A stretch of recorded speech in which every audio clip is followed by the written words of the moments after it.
At Sleep Outfitters Outlet, great sleep is a big deal. Save 40 to 60% every day on every Sealy, Stearns & Foster, and Tempur-Pedic. Queens as low as $249. Customer exchanges, closeouts, and floor samples. Inventory changes daily, so come in for your dream deal today. With no credit needed financing, expert advice, and up to 60% off retail, it's never been easier to get the sleep and savings you deserve. Go to sleepoutfittersoutlet.com for financing details and to find a store near you.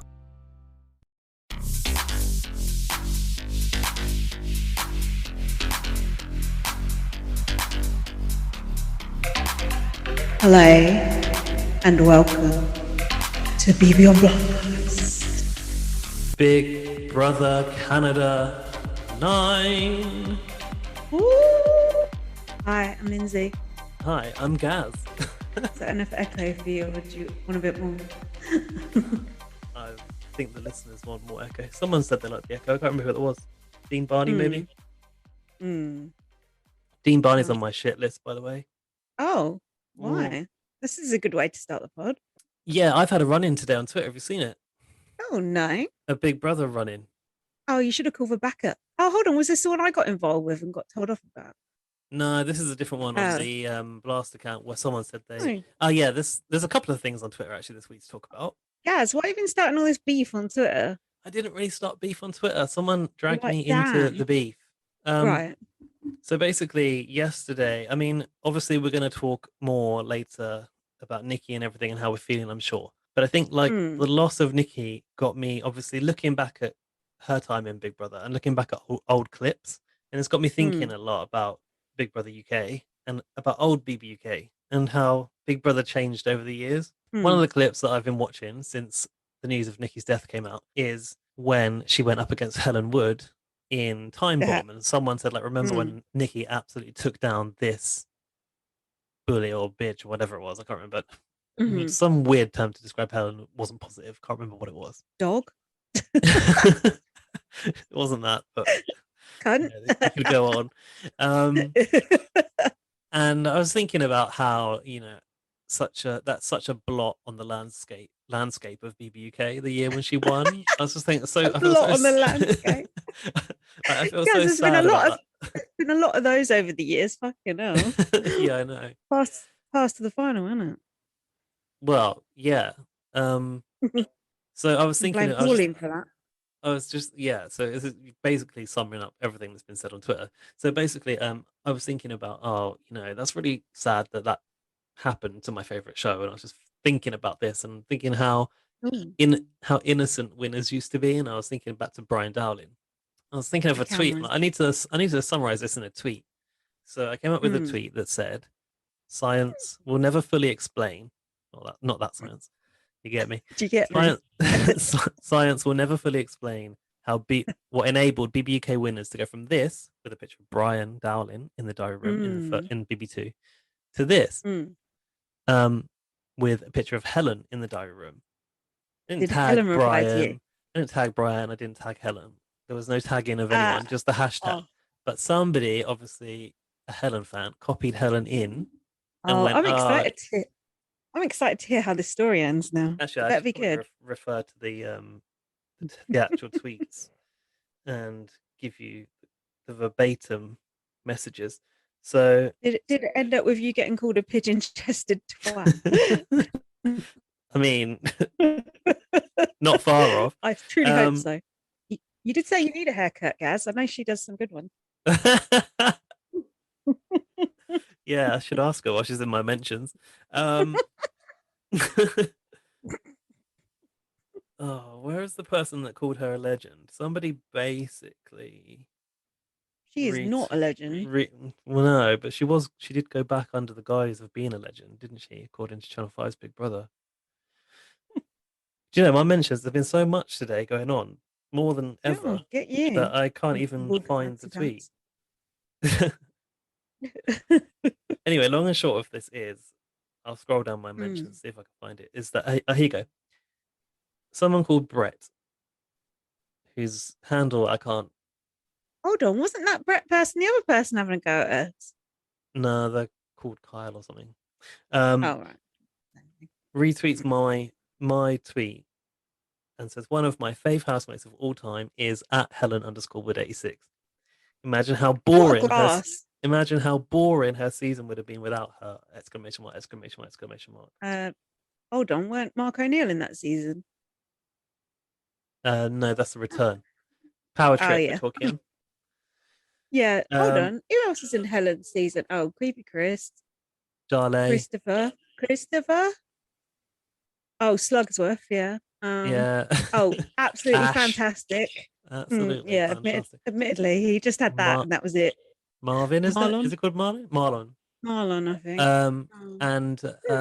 Actually, they've got a point. I'm on their side. Stephen Good was in it. Oh, he was good. He'd been to 81 countries or something. 84, maybe. Sorry, Stephen. Mother, 72. No, grandma, 87. Yeah, no, actually, they're wrong. You're right. Go on. Who's wrong? They're wrong. This tweeter. Saying that it would be born without her. Well, I said, actually, Helen kind of ruined that series for me, but admittedly, not single-handedly, but she was the worst of a bad bunch. Anyway, Helen Wood crops up and says, yes. Science will also never explain why sad acts choose to obsess over TV programs from 6 years ago. You got fucking owned. Come on, Helen Wood. That's so good. I got zinged by Helen Wood. Bad. I can't wait to see your comeback. Did you come back or did you just accept defeat, which you should have done? Of course I did. I retweeted her. And I said the most Helen Wood reply imaginable, to be fair. Always in the right, with the laughing emoji. Nice. Which Helen replied, weirdo, get a grip.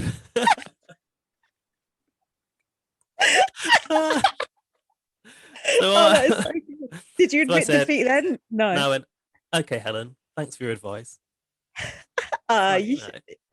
You got fucking owned. That is good. I did not get owned. You did. It did not put a scratch on me. I laughed at it about how Helen Wood it was. Like, it was the ultimate Helen Wood, wasn't it? That's brilliant. You do. Some people pay for that kind of shit, especially off Helen Wood. I know. yeah. Shout out Wayne Rooney, wasn't it? And Hugh Bonneville, never forget. Every time I see that guy, I think, he fucked Helen Wood. He's like an actor at Downton Abbey who paid Helen Wood for sex. Oh. And like acts like he's like some serious actors. Like, you're a deviant. Well, if it works for Hugh Grant. And someone who I've kind of like recently become aware of on Twitter, who's called at Hot Dog Sims, was also involved in this conversation at the end and said, "This is amazing, lol," to see me and Helen go for each other. That is good. I think they listen to the pod as well. What a good point, though, about people obsessing over programs from 6 years ago. That is a very, very good point. It is a good point, but will we ever stop? 20 years ago would have been more. I was going to say, that's what I was thinking too. Anyway, Dean Barney's on my shit list for this. Oh, did he get involved? Dean Barney comes and says, ha ha ha, oh my God, I can just picture Helen's face and tone of voice behind this message. Legend. He said legend. I said, get in the bin, Dean Barney. I agree with you, Dean Barney. Dean Barney said, get Helen on the pod. I would pay good money to you, not Helen. Oh, actually, even Dean Barney said, get Helen to cut your hair, Gaz. I see. That's hilarious. Also, at Sims Hot Dog said, she's still just as pathetic as ever. Love that for you, babe. I'll get you a Helen Wood cameo for your birthday. Does she do it? No, probably not. Do you know what? That's such a good gift for like a BB superfan. He's as kind of like hated and inconvenient as she is as a blot on the history of BBUK, but it would be a laugh.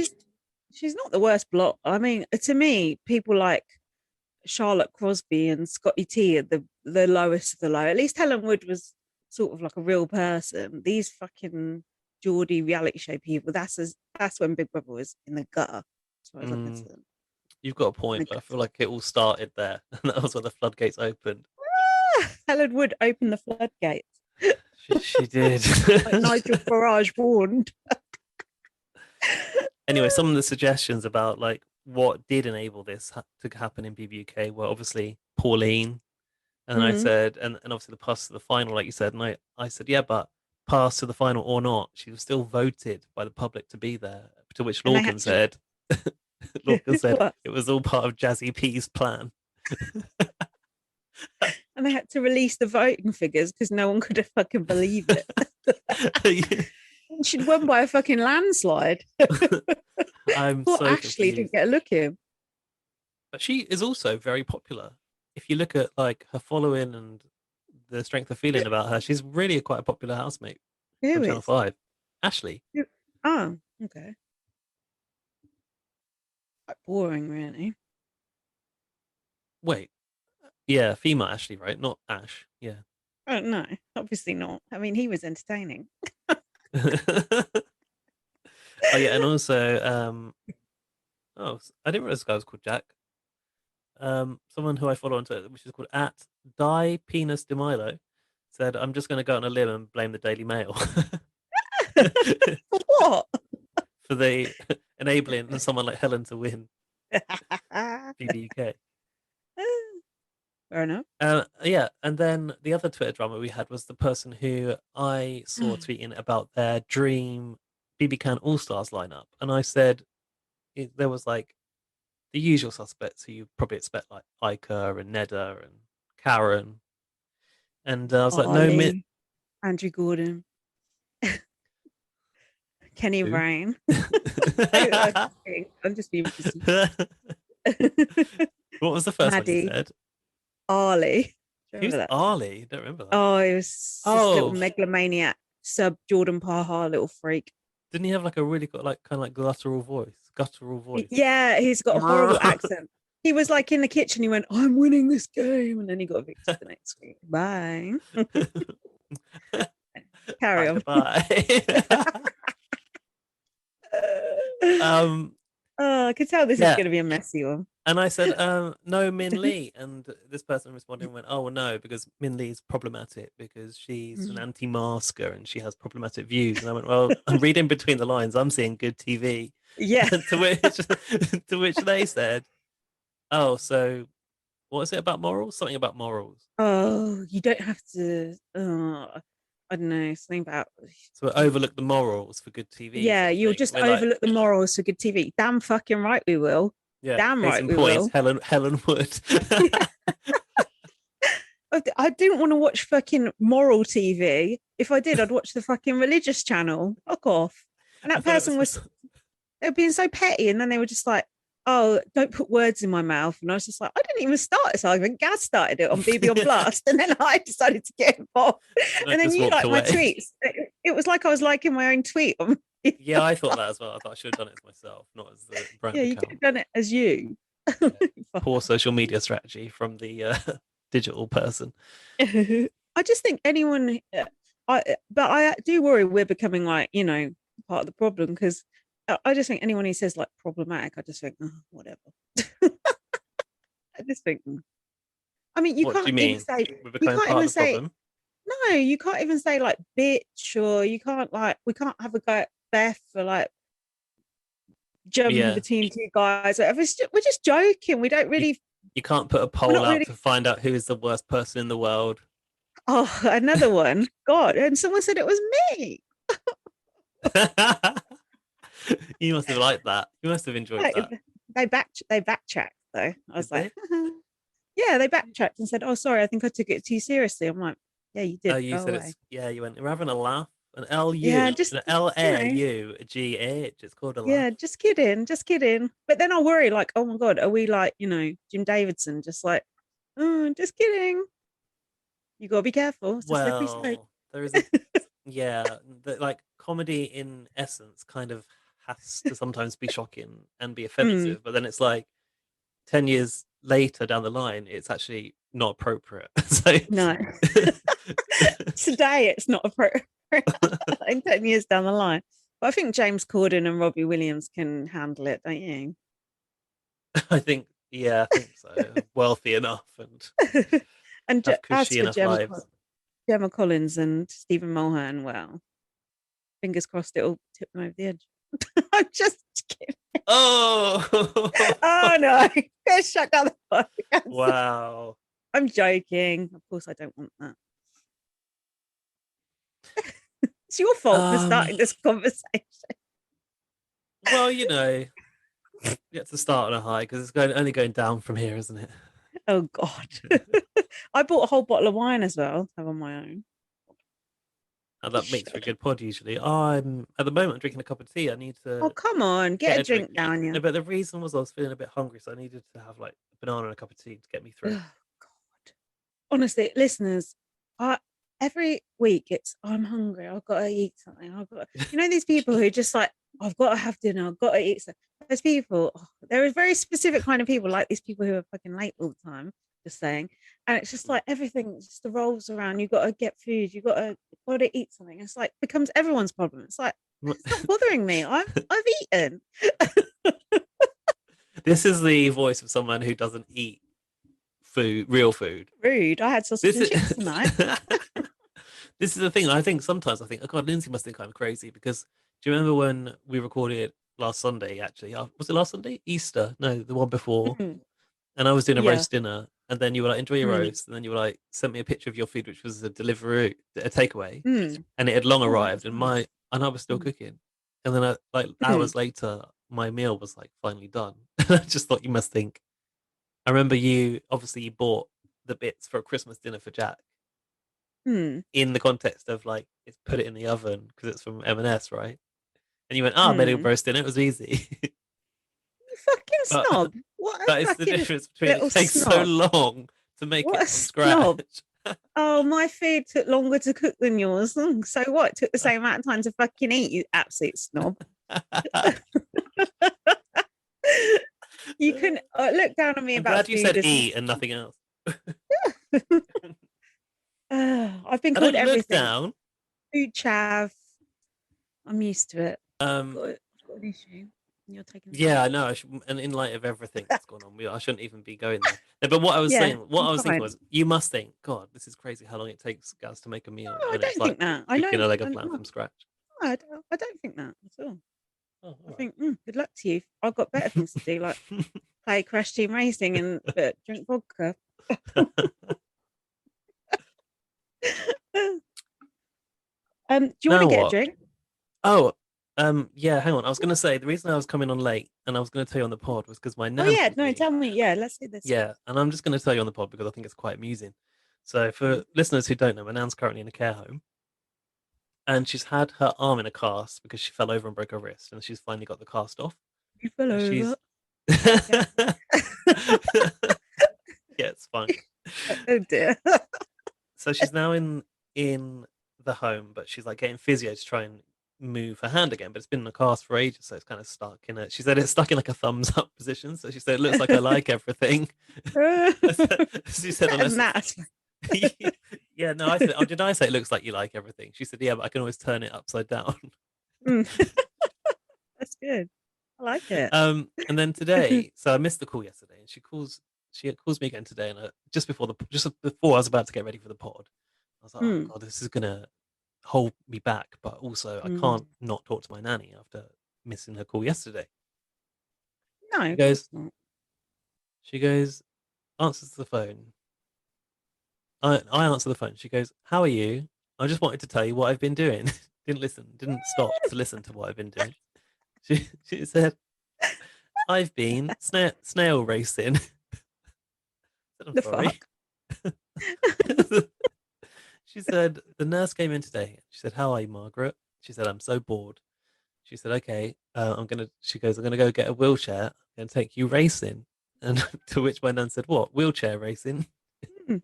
And she said, "No, snail racing." So in the home where she is, it's kind of like in a kind of garden setting. It's kind of a rural development, and That's nice. they collect some. They have a thing where they collect some snails from the garden, and then they obviously have like a table with tracks like laid out on it. And they put like fruit down the track, and they race the snails for the old people, and the old people like choose one. And my nanny was talking about how this old woman had knocked a snail off the table. It's like, it is an old people's home. You're all old. I like that. They don't see themselves as the same, No, do they? so this old lady. And How long does it take a snail to race along? well, I'm glad you asked. So she Hmm. said, "Oh, I chose a little one." She said, "No bigger than my thumbnail." And she said, "Oh, Oh my God. she said they're quite fast." She said, "I thought it would take a couple of hours for it to get up the table, but mine got up, mine got up there in 20 minutes." God, those care home workers know what they're doing, don't they? Just fucking put them in front of this rubbish. Yeah. Cheaper than the TV. And she said hers came in fourth. And she Oh, said, fourth. Out of how many? "Yeah, oh, I don't actually know. I should check how Could have been many." out of 5. That wouldn't have been too bad. Oh no, that would have been bad. True. Out of 40. Pretty good. I don't think they had that many snails. Bloody hell. And she said, "Oh, they had a drinks trolley and it had every drink on there." She said you could have there's bottles of wine, champagne, cans of beer, and they said, "Do you want a bottle to take back to your room?" She said, "I don't drink." What? I know. They have all that in a care home? Yeah, they're getting them pissed apparently. Sign me up. And she said, "Oh, one gentleman made a pass at me and said, 'Hello, don't believe we've met. I'm William. I'd like to get to know you better. What room are you in?'" Oh my God. She's like, bolt the door. Honestly, like Randy pensioners is a problem, you know, in care homes. Like STI rates are like off the charts amongst them because they're all getting it on. Yeah, but can they get it up? Oh, good point. Apparently. Mm. Anyway, the answer to what room are you in that my nan gave him was the one with the locked door. Yes. Oh, Nan. But anyway, Nice. like this is the first social thing she's done in there. She told me they had bingo, but she doesn't want to go. She hates it. And Why? I love bingo. she said she'll fall asleep. Bingo's fun. It's quite thrilling. But honestly, like I could hear the difference from having gone out and socialized, and it's like amazing to clearly see how that has changed her whole mood, and she couldn't wait to tell me about it. Yeah, that's fun. That's quite cool. I hope they do some other things apart from that. Oh yeah, she said she's got the timetable now. I thought, why didn't they tell her before? But anyway, she's got like a whole list of things, and she's planning to go to like arts and crafts and the baking class and stuff. That's cool. Did she ever find out what you've been doing? No, she just told me all about that and then decided she had to go. Nice. That's so funny. My mum's a bit like that as well. She just talks about herself and then just that's it. Bye. Yeah, my nan's always like, okay. My nan goes, and she wants to end the call. She goes, "I'll talk to you, love," or "I'll see you, love." Sometimes, like if I've got a new job or something, my mum's just like, "Don't ask me anything about it. Doesn't ask me what I do, or do you know what I mean? Like no interest in it whatsoever. Just whatever. Weird. That's fun. Yeah, I'm pleased that she seems to be doing better. That's good. Should we talk about Big Brother Canada yet, or have you got anything else before we go in? I've got to get a top up. You need to get an alcoholic drink. Shall we have a little pause for a beverage? Yeah, break? let's have a little pause and compose ourselves. All right then. Right, what drink have you got, Lindsay? I've got 2 glasses of wine just in case we run on. I got 2 drinks as well. You know. Yes, and that wasn't even planned, so you're in for a treat. Oh, what's that? Got myself a little double rum, spiced rum, which I bought Dan. I bought Dan for his birthday, so don't tell him. Oh, and you're drinking it? Oh, right. I thought you were drinking it before you give it to him. No, it's been his birthday. Imagine you just tipping it up with water. I got the Anne soda on the side. Oh, free promo for them again. When will they sponsor us? To our 4 listeners. We've got at least 40. I just went into the living room and Dan showed me a video on his phone, I guess Instagram. He said, "Do you recognize this person?" I said, "No." It was Joe O'Meara. Oh. She's had a lot of work done. She looks completely different. Oh no. She's trying to, escape from the dressing gown. You can if she was in the dressing gown, I'd have recognized her. You need to send me that. Hmm. The listeners will be I interested. guess it was on her own Instagram. What, They're is he doing following her? it. Yeah, probably because Dan really likes S Club 7. What about the race hate? Oh well, Forgive and forget. 20 years later, know. never forget.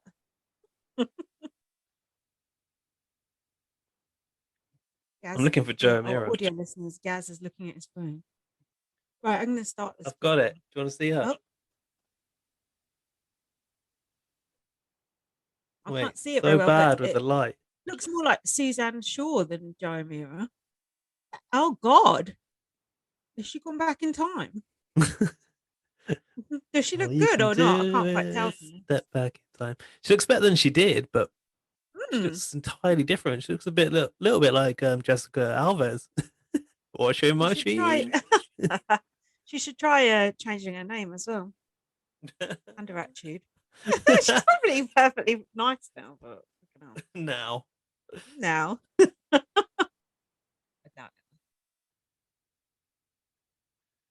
Right, should we do this podcast? What days have you got notes for? I've actually got all days. I've got all days as well. Oh, it's going to be a long one. Fucking hell. Do you not have any sort of like tittle tattle from the week? Oh, I do have tittle tattle. Well remembered. Because this will be old news, very old news, but news that you don't know. I'm going to tell you something now that might blow your socks off. Ooh. If you don't know this by now, you are about to. Is it about? Do you know it? Is it about Beth and Jedson having anal sex? No. Okay. Did they really have anal sex in the Big Brother Canada house? Come on now. I think there was a discussion that, like, it's on the cards or something, possibly. But honestly, that's their business. Are you sure I don't concern myself with that. A backdoor option. No, it's about another budding romance in the house. Another budding romance. Tina and Kiefer. Tina's a lesbian. Yeah, I forgot. What are you at? Oh, whatever it is. She's done a tully, and Kiefer's really turned it around for her. Oh God, yeah, she couldn't resist. Oh, we are on one tonight. The knives are out. Shing. No, I can't think of another budding romance. You've got. There's been a snog. All right, it's not really romance. It's a snog, but it was sort of a secret, sexy snog that Big Brother Canada is hiding from us. Oh, pesky Big Brother. A gay snog, in fact. Oh, Ty and Brayden. Yeah. Oh, you did know. I think I've heard about it, but I don't know. Yeah, apparently they got off, and apparently there was some hand action. This was when Austin was still in the house, and she said to Bray, "How far did it go?" And he said 33%, or something along those lines. Oh wow, that's gay. Well, very well known gay code. Is it? Yeah, it means just the tip. No, it's not. And apparently Ty was kissing Brayden's neck, or Brayden was kissing Ty's neck. Was this not in the game of Truth or Dare that we saw a little clip of? No, it was not a part of a game. Well, it was part of the Big Brother game and Ty's social strategy, but yeah, at the Kevy Wevy playbook. Exactly. And apparently I heard on a podcast that Big Brother Canada got shit for showing Kevy Wevy and Will's sort of whatever it was. Why they got shit in terms of what? They shouldn't be showing men showing interest to one another. No, I don't know actually, but the fact that they've not showed this, which is interesting. We'd like to see it, I'm sure. It's like, why? Definitely. Why are you not showing it? We want to know. We want to see it. Hang on, I need more details. Do you have more details on this? They got in shit. No, because they never actually showed it on the live feed. Apparently, every time something interesting happens on the live feed, they cut it. No, what I'm talking about is previously getting in trouble for showing Kevy, Wevy, and William. Yeah, being close. Why? I don't know. Bad feedback. Yeah, maybe because Kevy Webby was sort of using Will, maybe. Oh well, I felt like that about the situation too, but I Yeah, hope it but who wasn't kind cares? of a They're like, oh, together. we don't want to see two men on a bed together, Yeah, it probably for was. homophobic complaints or something. Oh, I'm sure it was. Um, so yeah, what do you think of that as a game move on either side? Any good? Well, I'm sure an enjoyable experience for Braden. Hmm. You know, Ty's kind of What about Ty? one What of are the you saying? heartthrobs. Hmm. Well, do in the past we've said that when we get a gay vibe from someone, and I always think, oh God, are we allowed to say that? Who did you say you were getting Well, a you gay should vibe know. from? I've forgotten. If anyone's allowed to say it, it's you, not me. Yeah, Well, I who were we getting a gay who vibe was from? that? Sheldon. Oh yeah, you were getting that from Sheldon. Yeah, I wasn't. But like I was. Ty, I think like possibly he's very Hmm. sweet and he's quite Hmm. like as masculine as he is, he's quite kind of soft with it. So I feel like there's potential Hmm. to go either way. I don't know. Perhaps he's bisexual. Who are we I to think say? he's just open. He's obviously open. He's open to the triangle, isn't he? And he's open to getting off with Braden. So he's probably just, a carefree kind of a guy. And why Hmm. not? Good on him. Get So that there was more. shape that triangle into a square. Yeah. So there was more about Tara's microaggressions towards Jed and Ty. And apparently Big Brother gave her a talking to about it. Oh, how do we know from people on the in the Because aftermath? she came out the diary room and was like apologize. I think she apologized to Rohan for saying something about the Simpsons, which I can imagine what that was. Oh, yeah. Yeah. Um, and then she said she wasn't going to put Jed and Ty up anymore. So this was a while ago. This is like a week or two Well, there's back. only one Asian character in the entirety of The Simpsons, really. Mm. And he's a Um, stereotype. he is a stereotype. However, there Mm. is the whole like discussion around Apu in The Simpsons. Do you know about this? There was a documentary. I think I watched a documentary about it. That he actually represents The, like a really the pos- positive view of an Asian man in America who's like works really hard. There's this, but the problem with the character is that he is voiced by a white person, but the Simpsons have like committed themselves to not using white actors for people of color, characters of color, if you can say that yeah, in the Simpsons. yeah, Um, going forward. yeah. I Although know. there is Good. something, there's a whole YouTube video about how Apu is like such a kind of like stand-up guy I know, but amongst the cast Asian of The people, Simpsons. Asian people say, they get called a poo at school and things like that, and people taking the piss out their voice and that sort of stuff. So if Tara Mm, said something like that, it's not because you're a stand-up guy, is no. it? And I don't No, recall Rohan saying that he runs a convenience store on the side. me either. Um. So yeah, apparently she got in trouble about that. Um. Another thing was before they had that big Barney, and on the recap, I did see Tara take her sunglasses off and throw them on the floor. Good, Who isn't does it? that? Stupid. Shit, I paid for And there those. should be there should be a gift for that. Um, she said before the fight, she said, "I'm not going to get into a fight with another woman on TV. I don't want my kids to see me like that." How did that work out for you? Cut to 2 minutes later. Um, and also about the Victoria getting evicted. The Victoria blindside apparently wasn't a blindside because Ted gave her the heads up in the diary Oh, room. Did you know about this? yes, I did hear something about this, and I don't know where from, but I caught wind of something where it was said, if they start to question you in the diary room about how would you feel if there was a backdoor plan in action, Mm, you start to you're catch gonna. wind of there is a Mm, backdoor afoot. Where did you hear this, mm. and why do we know this? I heard it on a podcast, and apparently they refer to the diary room as bananas. And Victoria came out and went, "Oh, bananas told me blah blah blah blah blah." And then apparently Big Brother like just went, "You're not allowed to talk about production." And then I think they got rid of all their food and just left a bunch of bananas in the storeroom as I like a like message. that. 500 bananas. A horse's head in the bed. Yeah, but a banana under your pillow. Hello?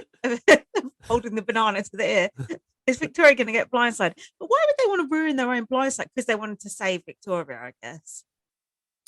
No, I don't think that they are ever doing that with an agenda. I do have faith in Big Brother's production that they're just trying to get the content for the show. And probably they would ask everyone on the block that question.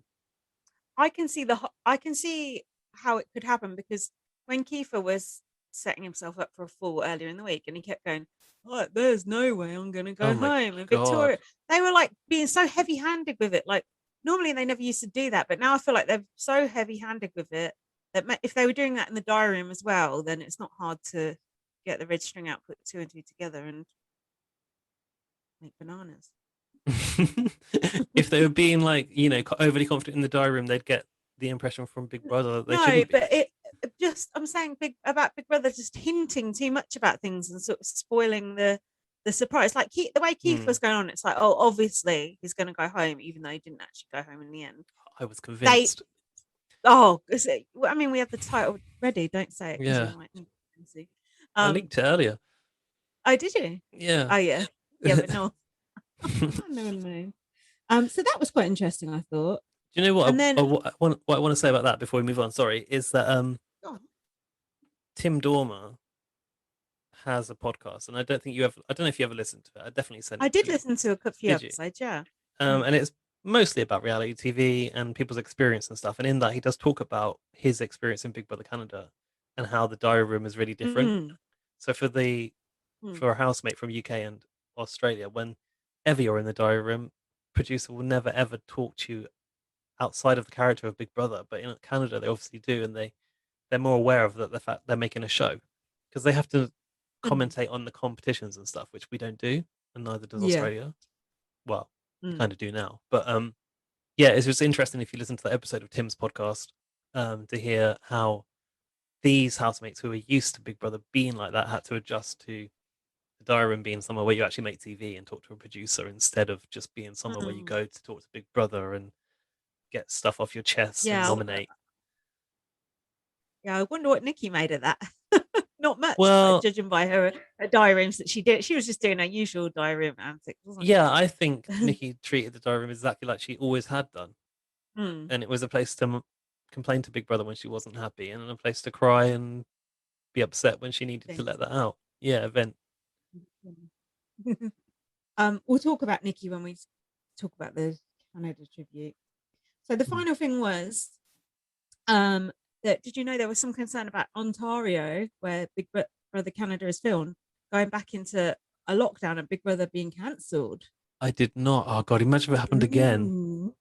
But it turns out that if your workplace has under 50 people, it can stay open. And apparently Big Brother Canada has under 50 people. Wow, the fact they're running this whole production on less than 50 people, and that must be kind of strategic, just in case it does happen again, I'd imagine. Yeah. But like, that has got to be the bare minimum. The people running the show must be absolutely exhausted. Yeah. Although, if you think about now compared to the past, there's probably a lot fewer cameramen inside any given Big Brother house than there ever used to be. It's kind of automated, isn't it? Yeah. Actually, eventually it'll be the ultimate social distance in television, because it already is pretty much like you're contained in a bubble. It's kind of perfect for pandemics, really. Or The Circle. Oh yeah, that's the ultimate one. You're right. Yeah, because they're literally separate. That's a boring show. When you say that, but actually the UK one really kind of flew in that last series. Like, a lot of people were into it, and James at Judy Girl Pod has been watching it as well. Like, the Americans have come over because obviously they've got their own version too. Did you watch it? I didn't watch it, but my boss messaged me at work last week and said, "Please tell me that you're as obsessed with The Circle as I am." We had a glitch there, didn't we? Frozen. Yeah, my boss said, "Please tell me you're as obsessed." No, I haven't watched. Yeah, to which I said, "I haven't watched it," and he put the shock emoji. I said, I'm more about people in the same room than on the same network. If that was a good show, I guarantee you, me and you would both be watching it. So that ain't a good show. The end. Oh, do That's you it. know? That's a good job you reminded me about the catch up stuff, because that was some good shit from like 2 weeks ago. I also want to ask you: have you seen? And Alfie Sheldon is watching this. A show on the BBC called "This Is My House." No. Okay, Go on. so the concept is it's presented by Stacey Dooley, Right. and she goes round to this house, and at the house are four people all claiming to be the same person and claiming to own the house. Oh, I saw this on Gogglebox. Okay, Yeah, yeah, and then I couldn't really understand the appeal. Explain it though for the listeners. it's a really strange concept. So Hmm. it's kind of a game show. So these four people are playing for £1,000 if they wait, is it if If they they convince the person it's their house. yes, correct. Yeah. If they convince them that it's their house. So there's a celebrity panel, and the celebrity panel stay in the "This Is My house," but they don't actually live there. But it's set up like a Hmm. Big Brother house, so it has cameras, the hot head rigged cameras. So it feels a bit like a reality show. They're all sitting in a living room Hmm. watching the clue packages. So it's got this like goggle box element, but it's a bit like Come Dine With Me, because four people are in a house trying to Hmm. outplay each other and convince everyone that this is in fact their house. And then before the end game, they have not the end game, before the celebrities have to decide whose house it is for real. The person whose house it is gets to eliminate one of the other four. Hmm. Did you get that? There's an elimination. Yeah, I got it. Yeah. Um. So yeah, and then they have like three to choose from, and Hmm. the others are all actors. So it's quite fun. It's a really I silly don't. show, but I like it. I don't really get what the appeal of that show is. It's part Come Dine With Me, part Gogglebox, part Mystery, I reality suppose. show, and it's a bit like Hmm. Masked Singer that you have to Guessing guess. game. Yeah. Yeah. Hmm. And what Alfie Sheldon told me was that the concept was actually created by Richard Bacon, of all Oh, people. really? Yeah. I like Richard Bacon. I think he's quite hot. Is he the one that did drugs and had to leave Blue Peter? Yeah. He's actually like a really nice guy. I approve. Yeah, I thought you might enjoy that show. By the way, I'm not sure about that show. Right. Should we actually? We still haven't started actually talking about these fucking episodes. If you are listening on all of our platforms, you can watch on YouTube if you want. Have a look at us. This will end Enjoy it while soon. it lasts. Hmm. I know. I said to Gaz today, should we actually meet outside and do this podcast? He was like, hell no. No, hell no. Because if we start in the evening and we'll be sitting outside now, like Well, Jack's sat outside drinking right now probably next at the to some pub. sort of log burner or underneath an electric heater. I guess so. I might get a log burner. We'll keep it alight as a task. Honestly, Gaz, when I move, I'm gonna make my garden like so nice. Build a I'm house. gonna make it like weatherproof and just like have a couch there, and I'm gonna make it really like an extra room in the house. Can you put a screen in so that you can like do screenings outside? Oh, that's a good idea. Like a projector. Yeah, it can just be a sheet, to be honest. Oh, that's a really good idea. Oh, Yeah, I I'm can't gonna open make this it. because of a bit of my nails. Oh, come on, dear. Done it.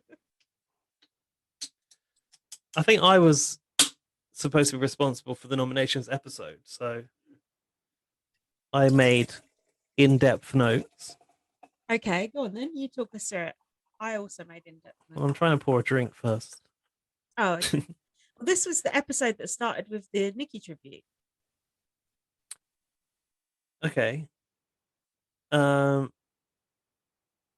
Yeah, I mean, I haven't got notes about the Nikki tribute, but it was pretty much the perfect tribute that you kind of knew Big Brother Canada would do. Like, I couldn't fault it. Arissa was brilliant.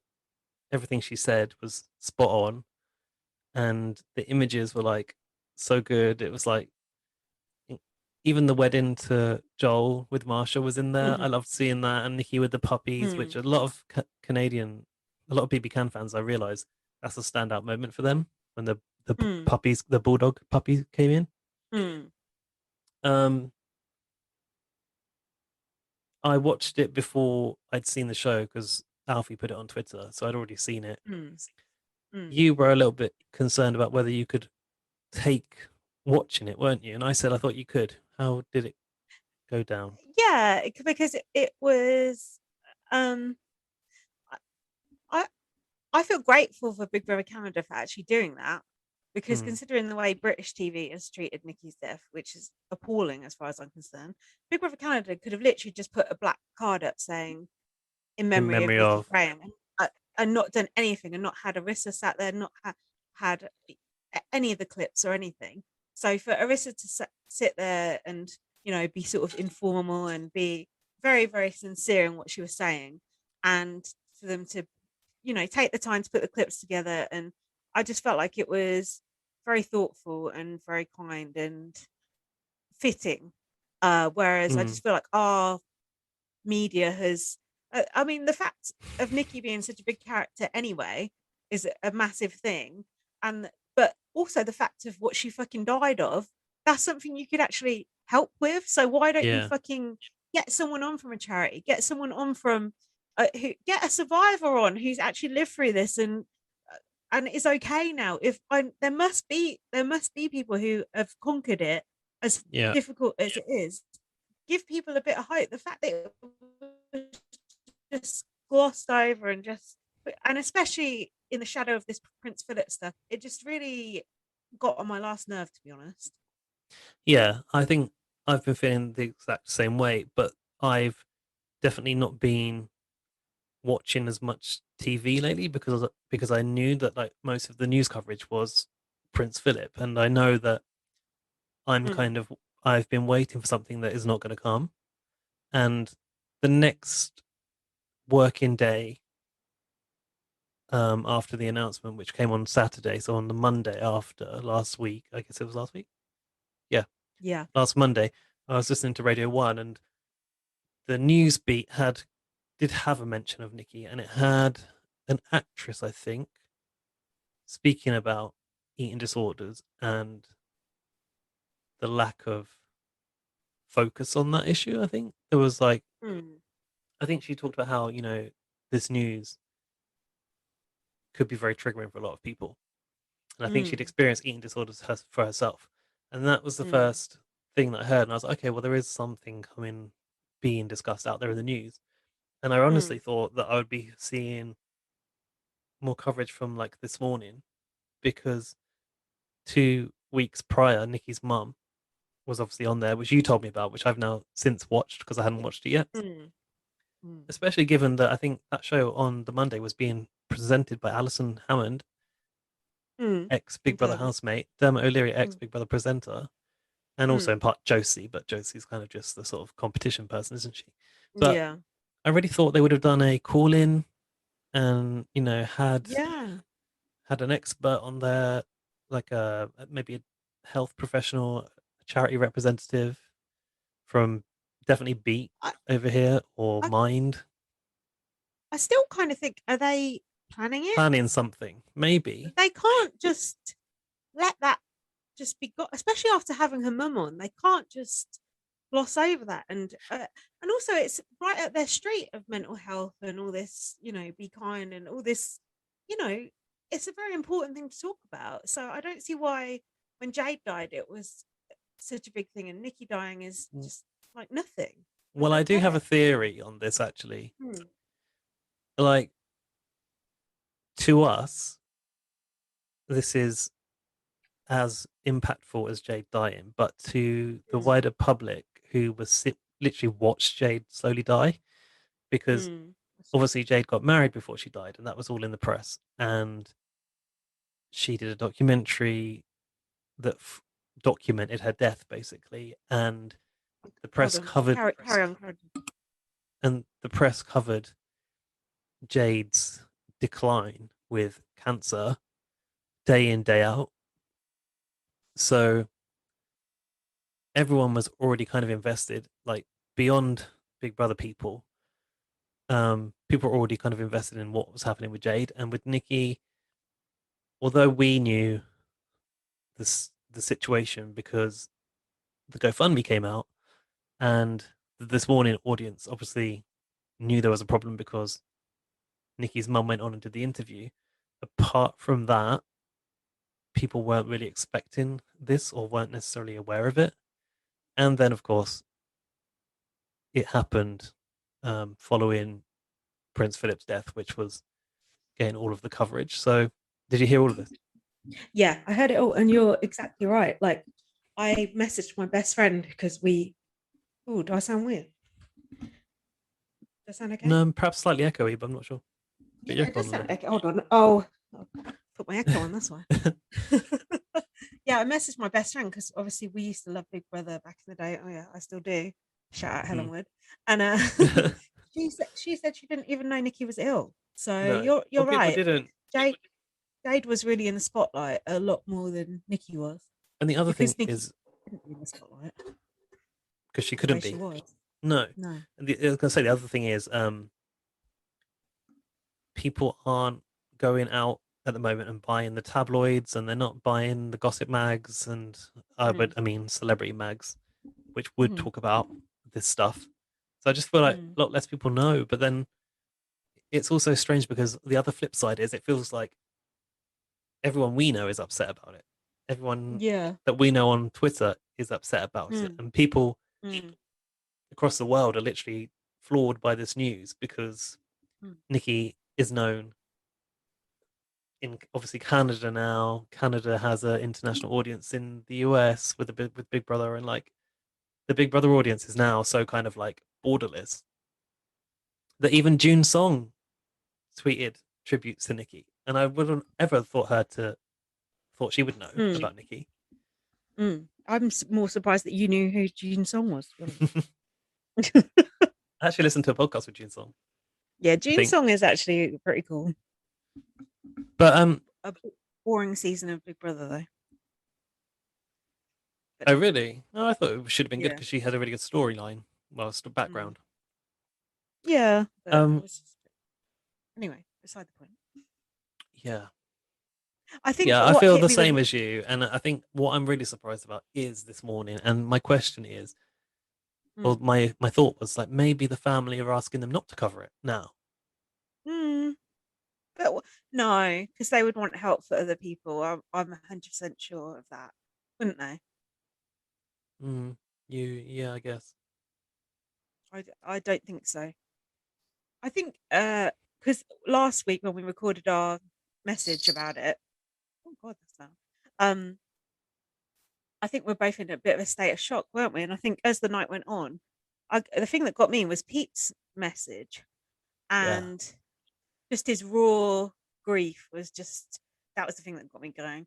And I think it's a bit unbecoming the way it's become a bit of a slanging match with I saw her last and you didn't see her and you weren't there for her and blah blah blah and all this, and it's like I don't know, it's just not. Well, it's really only Michelle Heaton that's kind of been critical, but I did see obviously Imogen's post. And about Aisling as well.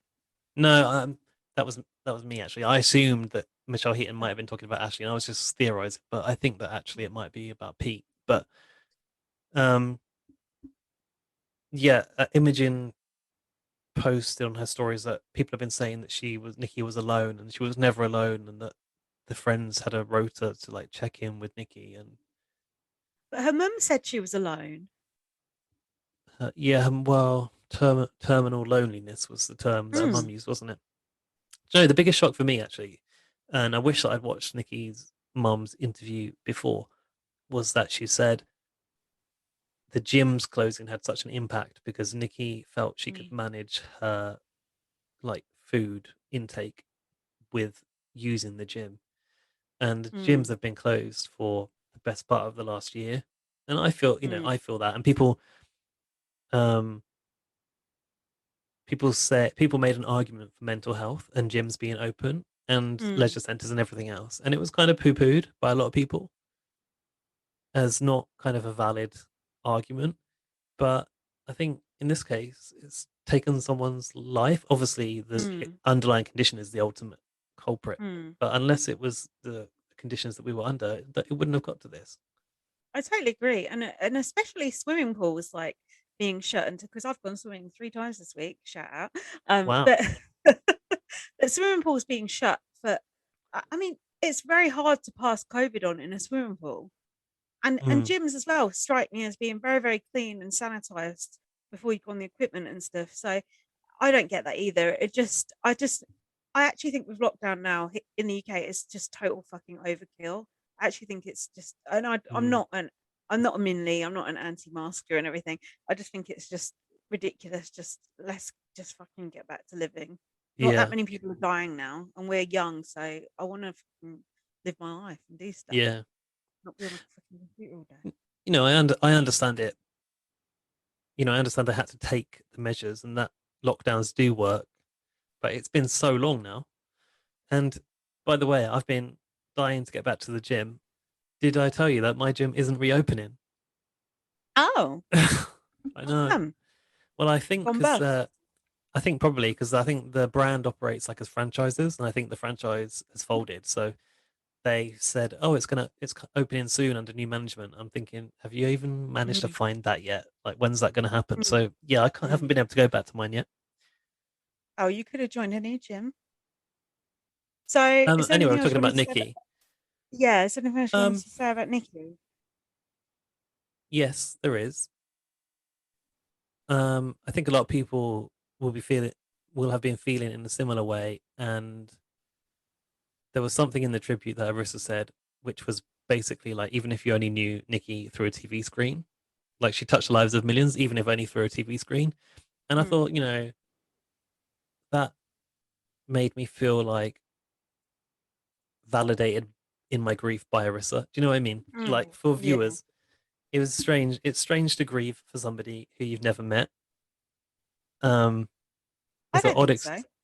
no, No, I don't, because people you never met, like entertainers and actors and singers, can mean a hell of a lot to you. I don't think it's strange at all. And also, that's like saying if, oh God, God forbid, Rowan or Lauren, fucking hell, why have I said that? we have met Died. Rowan. Oh yeah, we have met Rowan now. Sorry, Rowan, I forgot. Well, died. We're like, if Laurie died, we'd be absolutely devastated, wouldn't we? But that's different because we have a line of communication with Laurie. But we've never met her in the basest terms. Yeah. Laurie, take your vitamins. What I'm saying is like someone who you don't really know. Like, and reality No, I TV know is what you mean.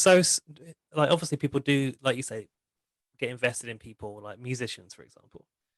Hmm. And you feel like you know celebrities, and in reality TV you can feel like you know someone even more so because you get so much access to that person through Hmm. watching live feeds and watching them live.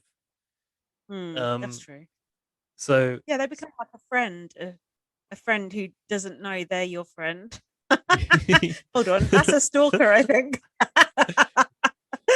Oops. something like that, yeah. Anyway, it felt strange to me to feel really very numb over this and to really be thinking about it all the time. I was thinking about Nikki a Hmm. lot, and I was looking on Twitter at Hmm. what people were saying, and I found myself looking at her old Instagram. Even she has two accounts on Instagram, Oh God. and that's almost like, I don't know, self. What's Mawkish. that? What? Mawkish. What's Like the? sort of reveling in misery. Yeah, maybe. Um, and I didn't actually cry about it, which I thought like I might, but I think I was more upset when I saw the pictures and I realized Hmm. Hmm. what was going on. But yeah, anyway, it's taken me the best part of a week to kind of get to a point where I'm not thinking about it all the time Hmm. and feel like I'm actually coming to terms with it now. Hmm. Well, imagine how her family are feeling. It's just, I feel just so bad for her mum and everything. Yeah, and one thing that stood out for me was Pete went on a few news programs and he talked about how he'd gone to see her and how he seemed so committed to the belief that just his love and support was enough to save Nikki. I Mm, think that's why it was really mm, hard to see him realize that it wasn't. yeah. And I think Pete is quite a vulnerable character anyway, isn't he? He's obviously got his health issues and he's obviously, a bit of a druggie and everything. And no one becomes a druggie without a reason to become one, let's just say. Yeah. So you know what I mean? He's quite a vulnerable character, I think. Um, and I just hope Hmm. people aren't being horrible to him, because even if he hadn't seen Nikki, and even if he hadn't seen her in 15 years or 20 years, if your ex-boyfriend dies or your ex-girlfriend dies, you're still going to grieve and you're still going to be sad, even if you had fallen out with them, even if it's still a shock, isn't it? And it's still Yeah. awful. It's still awful. So I think And saying, "Oh, you weren't that close to it," fuck off. It's not a competition. It's not a competition of who knew someone best. It can still hit you really, really hard, no matter what. yeah, and I think it would be very petty to sort of come Yeah. for the connection that Pete and Nikki had, which was evident for everyone to see. Mm, And in that picture where he's gone to visit her and they're having a hug, Nikki looks so ill, mm, but she also looks very comforted just by the fact that he's mm, there, which I think mm. that's all that matters, really, isn't it?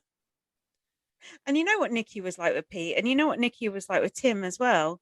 There was just that sort of vulnerability and sweetness, and just oh shush, and just like that comfort that she took in them. Do you know what I mean? Just that Like an safe immediate, space, yeah, yeah, that she had with them, and affinity. no one can ever take that away. So shut up, horrible. So So yeah. into the episode.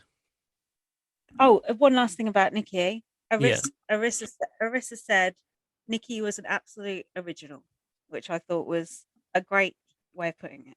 and legend was used, the term legend, which I Mm. think, I'm a rightly legend. rightly used. Um, Mm. God, we need to get through these fucking episodes. Jesus. yeah, I know. Come on. So These, in mm. the intro guy said that the back door had sent Vic up the crick. At the crick. I think they The mean creek, creek. isn't I think they mean creek. it? I'm not sure. And they also referred to Terror as the Tiny Terror. The Tiny Terror swung back. Uh, Okay. Kiefer doesn't seem bothered to lose Victoria, who he I was know. I was supposed to be annoyed about. loyal to, I even know. in the diary room. I noted.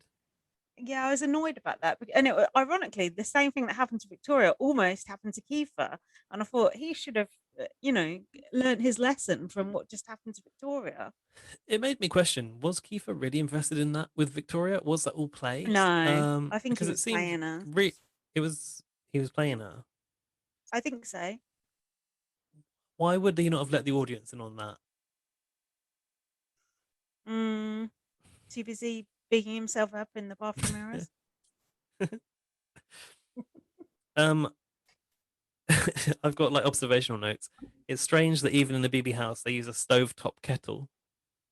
That's like in BBUS, they do that as well. I think it's just like a North America thing. It's like, can't you get a kettle Mm. you plug into the wall? Don't you remember Enzo saying like he wanted to make the tea in a saucepan, not use not use a teapot? I witnessed It Braden wasn't doing that in one of manual. the episodes this week. He had a tea bag in a saucepan. Oh, what is this? The 1800s? What the fuck? Weird. You're not on alone. Relax. Victoria was telling the Sonsays that Braden is working with Ro. Victoria. Yeah, it must have been a flashback. All right. Oh yeah, it was a flashback. Right. Beth said, there can only be one bad bitch in this house, and it's honestly me. Correct or incorrect? I mean, bad as in bad TV. Yes. Actually, I've warmed to Beth a little bit. Although she's so Oh, annoying. I know. really? No. Hear me out. Although she's so annoying, I do want to punch her in the face. Like, at least she does try. And when I'm skipping ahead, but when Ty and Jed said, "Oh, we told Keith that he can stay," and she was like, Oh, she's "That pissed. I should have been." I thought she's right. That is like quite a little sly move of theirs there, and the fact she sticks up for herself. It's just the high kicks when she's excited. I can't with that. Stop. Just stop. She does, yeah, it's the over enthusiasm, which is quite painful to watch. Mm. And this is where I've noted, also cut in if you've got anything more, that the gloating is awful. Even Oh, from, and I put even from Kiefer. Apparently, I was expecting more from him or less gloating. He I said, mean, mm, smug, just smug as fuck. he said, whatever happens from here on out, we are the best alliance that ever played this game. Tell that to the pretty boys. Tell that to Chilltown, the The Shield. Sovereign Six, the shit. Maybe not. Uh, who else? Quattro. Just in names. Faute. Faute. Oh my Gone. god, I forgot about Faute. It's a throwback. Oh, Faute was good times actually. I did like that series. It was Oh, quite I good. miss Caitlin. Caitlin It's is. Oh, it's all about Caitlin not being able to get that head on that bloody puzzle. oh, good TV. You want good television? Put it there. Tara said we're next to Tina, I think. Mm, Tina thinks she is maintaining a sense of presence with the Sunsetters. She said, I put good luck with that. mm. Later on in the eviction episode, Ty said she's never done anything for us ever. Never will. Yeah. So that's how that story ended. Kiefer was taking the credit for keeping Jedchon off of the block during the invisible Oh, HOH. And this was a blunder, would you not say? He mm. revealed that he as soon knew as he Victoria as was the soon, invisible HOH. as soon as he said it, I could just see, I just I, thought, it was like, you're not sure you should have said that, Keeper. Not. and they basically went, why is he telling us this now? Like, Mm, he kept it from us. mm, Tara hates feeling like a fixture in the house that you can remove at mm. any given moment. But Oh, Tara, don't like you the know that occasional cable. in the Big Brother house you can't move the fixtures and fittings? Oh, oh my God, that's a good point. And if you do, you're subject to money coming out of your stipend. They had this kind of like final whatever number it is meal section where it was like an emotional Mm. bit, 7? and it kind of threw me off because they were using the same music they put on Nikki's tribute, which I'd really liked during the context of that, but it was just reminded me of that, and I That's thought, not. That's don't not okay. reuse your tribute music. If you can, that is not okay. And the fact you noticed that is, they thought, oh, no one will notice. You did Well, notice I because did notice that. you were moved by it, and then you thought, hold on, I'm not as moved by this next scene. No, exactly. It's not doesn't People have the same. patting themselves on the back for making Final Seven. Yeah. Oh, I've literally written here. It's distracting me, and it's just making me sad about Nikki all over again. So I've got no idea Oh what God. was said in that discussion around the table. Yeah, they said that Jed and Ty have never been on slop. And Roe was on slop 4 weeks in a row. 4 weeks in a row In a row, man. in a row show. In a row, hun. Tara was no, sorry. Beth was working out how to get Kiefer out. She said, by the way, it was day 42. He's the next Victoria. He's the next big thing. The next big thing. Have you got this quote He'd that like Keith? to think so. I mean, no, never mind. No, Have you go got on. this quote written down that Kiefer said?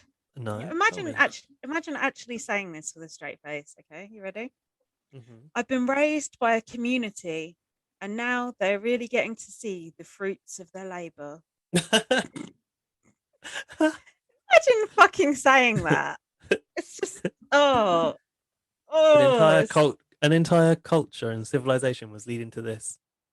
I could just imagine someone in Haida, what's it called? Haida going, oh, I think Keith's a right twat. Just because we live in the same town, don't mean I actually like him. Kiefer is just so worthy and so rates himself and so thinks he's the favorite, and but I do admire his gameplay. Staying off the block some fucking how. I know. You gotta admire that. Kiefer to win. This is the thing. People are now all over the place saying Kiefer deserves to win, and you kind of can't dispute that. But when he was gloating so bad this last week, it was really annoying me. So I put that out there on Twitter, and people were coming to me going, "Oh, you brew, you're being so mean." And oh, fuck that. So that's a Twitter, little stop being harsh. so. That's a little harsh. You know the Canadians, they're soft. They are soft. Did you notice I said that to you today on Twitter? Did you catch that? Yeah, I said yeah. that's a bit hard. It's a bit harsh. Twitter, God, you need to calm down. Is it your time of the month or something? Fuck you know. Relax. Yeah. So The next I big just thing. think. Oh yeah, I've written I wouldn't go that far after that comment. Hold on. Beth then did a push-up on the storeroom floor. Oh yeah, like just the one. This is the what? Just the one, wasn't it? She was like getting all like What? pumped. Was that what it was? I was just thought, what on earth is going on here? She That's was like like my pacing back and exercise forward. regimen. God. Yeah, she is annoying. Did you see that thing Alfie sent about Jed's sister saying she didn't like Beth? Yeah, I do remember that discussion. Yeah, that's good. Oh, something about IGTV or something, an IG Live. Latoya and saying she wouldn't go to the wedding. I don't think there's going to be a wedding. We're all good. Better come to that. No. Does this help my audio, by the way? I just reposition my mic. Yeah, you were a bit quiet. So Tara was trying to manifest her win on the death of on the anniversary of her brother's death. Never have I seen a brother's death milked so much than when Austin Armacost was in that house. I was going to say, yes, you have. And I didn't realize you were referring to that. Everyone, I want to have a toast to my brother. Who was it who refused to go out and do the Was toast? it Chloe Jasmine, wasn't it? Was it Chloe Jasmine? Because she's a teetotal or something. Austin Armacost like, you disrespect my brother like this. I mean, that was good TV. He was passionate. He really was passionate. Yeah, Tara was literally non-stop about her brother, which like I got to win the HH for my brother. And she's like, I got to win the veto for my brother. This HH is for my brother. It's like fucking hell. Give him a break. Also, don't put that pressure on yourself, because if you do and then it fails, that's even harder to take. Which it did with the ball pit competition. Yeah, it did. Which was called Ball Pit Blitz. Ball Pit Blitz. Ball Pit Blitz. Did you notice that the next X Factor. The music alike sounded like Ballroom Blitz? Oh no, I did not. It really did. And I see what you're doing there. I really want a compilation of that kind of sounds alike music that BB can use. The Eminem one I like. Just look on royalty free. Ding ding ding ding ding ding ding ding ding ding ding ding ding. You gotta lose yourself. They still use that one. Yeah, they always use it when there's a rock about to kick off. So quite often this week. I like this comp. It was good, wasn't it? It was cool to see the ball pit come into like its full potential. Game. Yeah. So you had to fill up your arrow with balls, but you could also put balls in a tube belonging to your enemy with an X on, and that would get them out of the game if they weren't careful. I didn't know how to end that sentence. Yeah, I think that the X balls just kind of like were deducted from the total balls. Once you filled up your arrow, you could start putting them in your overflow basket. I thought it was once the tube was filled up, you were out. No, you could carry on. To be fair, this comp is a bit unfair if you're in a minority alliance and then all the people in the majority alliance target you. Tara actually had a right to be pissed off. And also, it is an athletic comp. It's not going to favour the Tinas and Taras of this world, is it? No, definitely not. Which they knew going into it. But Tara is kind of borderline athletic, I would say. She has a workout routine and she's very slim in shape. Yeah, but she's skinny, but she's no Jed or Ty, is she? In all ways and one. Don't you think this was a bit of a health and safety hazard with all these balls flying everywhere? They all spilled out of the room into the living area, didn't they? That ain't right. That's a self-safety issue.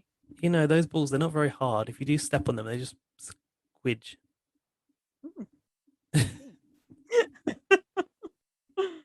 So, was it mean to eliminate? That's my Your ring light. autocorrect. Eliminate Terra when she wanted to win the HOH for her brother. It was, but apparently, oh no, it's it was, but at the same time, all's fair in love and war. Right. I didn't push you on that one because I thought, oh god, this is borderline. No, go on. It wasn't that bad. I was going to say, apparently, her brother was actually on Ty and Jed's side. Word just in from heaven. This is my own strategy. I would have put those balls into my shorts, wouldn't you? Were you allowed to do that? I don't know. I'm trying to hold them. It's kind of like you can't hold. There's only so many balls you can hold. You know better than me. No, you wouldn't. You'd know the same amount. Homophobe. Well, maybe not. Depends what day of the week it is. That's a very scurrilous thing to say because I'm sure we're both not getting any action. Speak for yourself, but think of it. I ain't even here, so I think the lockdown's getting to us all. Normally when he comes back it's decent. Okay, good. Oh god. Shall we move along? I've got to let the cat out.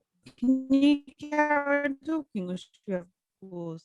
I'm going to pause because I'll take this opportunity to have a break. Yeah, I'm going to have a wee and top up my My favourite part of this competition was, apart from Tara going mad, obviously, was when Brayden found a pair of glasses and goes, whose are these? And everyone's like, oh. He takes them out to Keith and goes, are these yours? And Keith goes, oh, yeah. Like, weird. Like, how are they in there? Kind of thing. Were they broken or not? I couldn't tell whether he said they were or weren't broken. I don't think so. I was confused about the overflow basket. Yeah. You remember that? Yeah. I mentioned the overflow basket already. I wasn't sure what that was. When your arrow is full, you go into your overflow basket. Right. So the comp isn't over. You just keep going until the time's done. Until the time's up. Okay. Because wouldn't it be better just if your arrow's full, you've won? Well, the idea was that your overflow basket could possibly compensate for your X tube. Oh, I see. So your tube of X balls could have been cancelled out by your basket. Yeah. Another overly complicated BB Canada competition. Got ya. I can't believe I just mentioned X tube. Oh, you commented, I noticed in a tweet about the tie-dye cords. Oh yeah, I like that. I like them too. I like the outfits. Also, it was reminiscent of the walls of the ball pit room, which has got those arrows drawn. Oh yeah, the black and white arrows. Arrow in black and white, like pen, and their costumes were black and white too. Nice. Did you like Kiefer's commentary on the competition? Like, oh, Ty, you look like you get good cardio in. And Beth, you've been working at that was actually what pushed Tara over the edge when he said one last thing to her and she's just like, ah.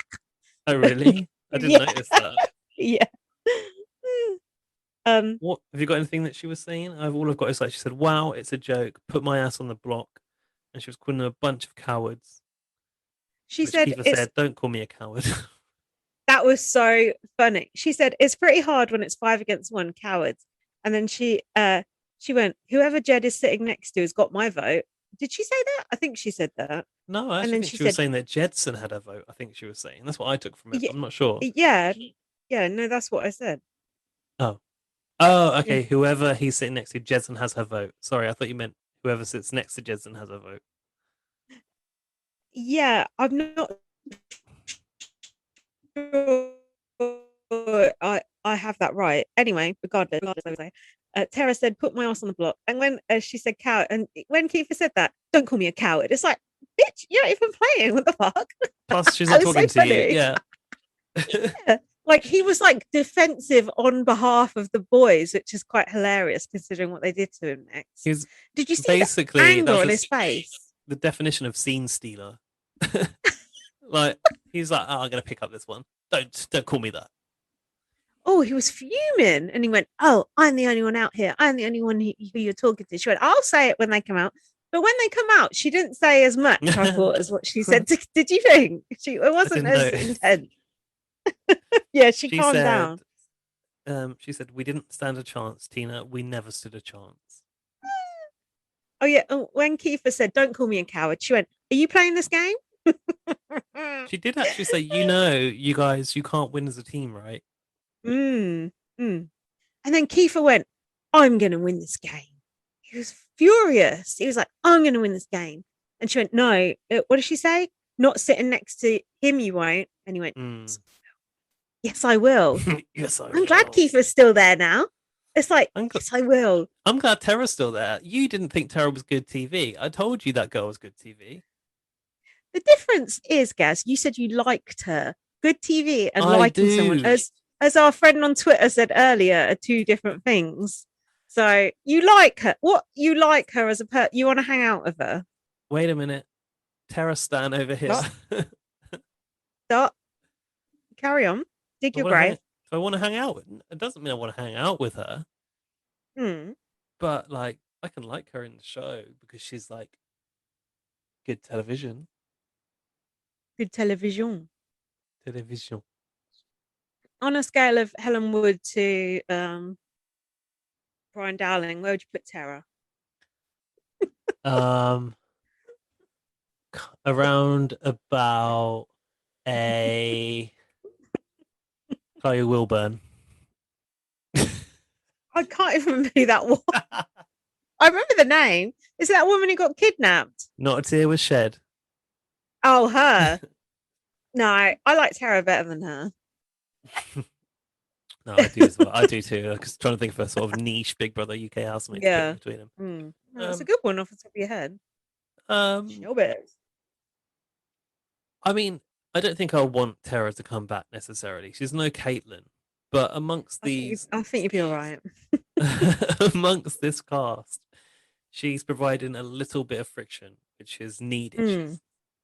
Yeah, she's a very light friction though. Let's be honest. She's no Min Lee, is she?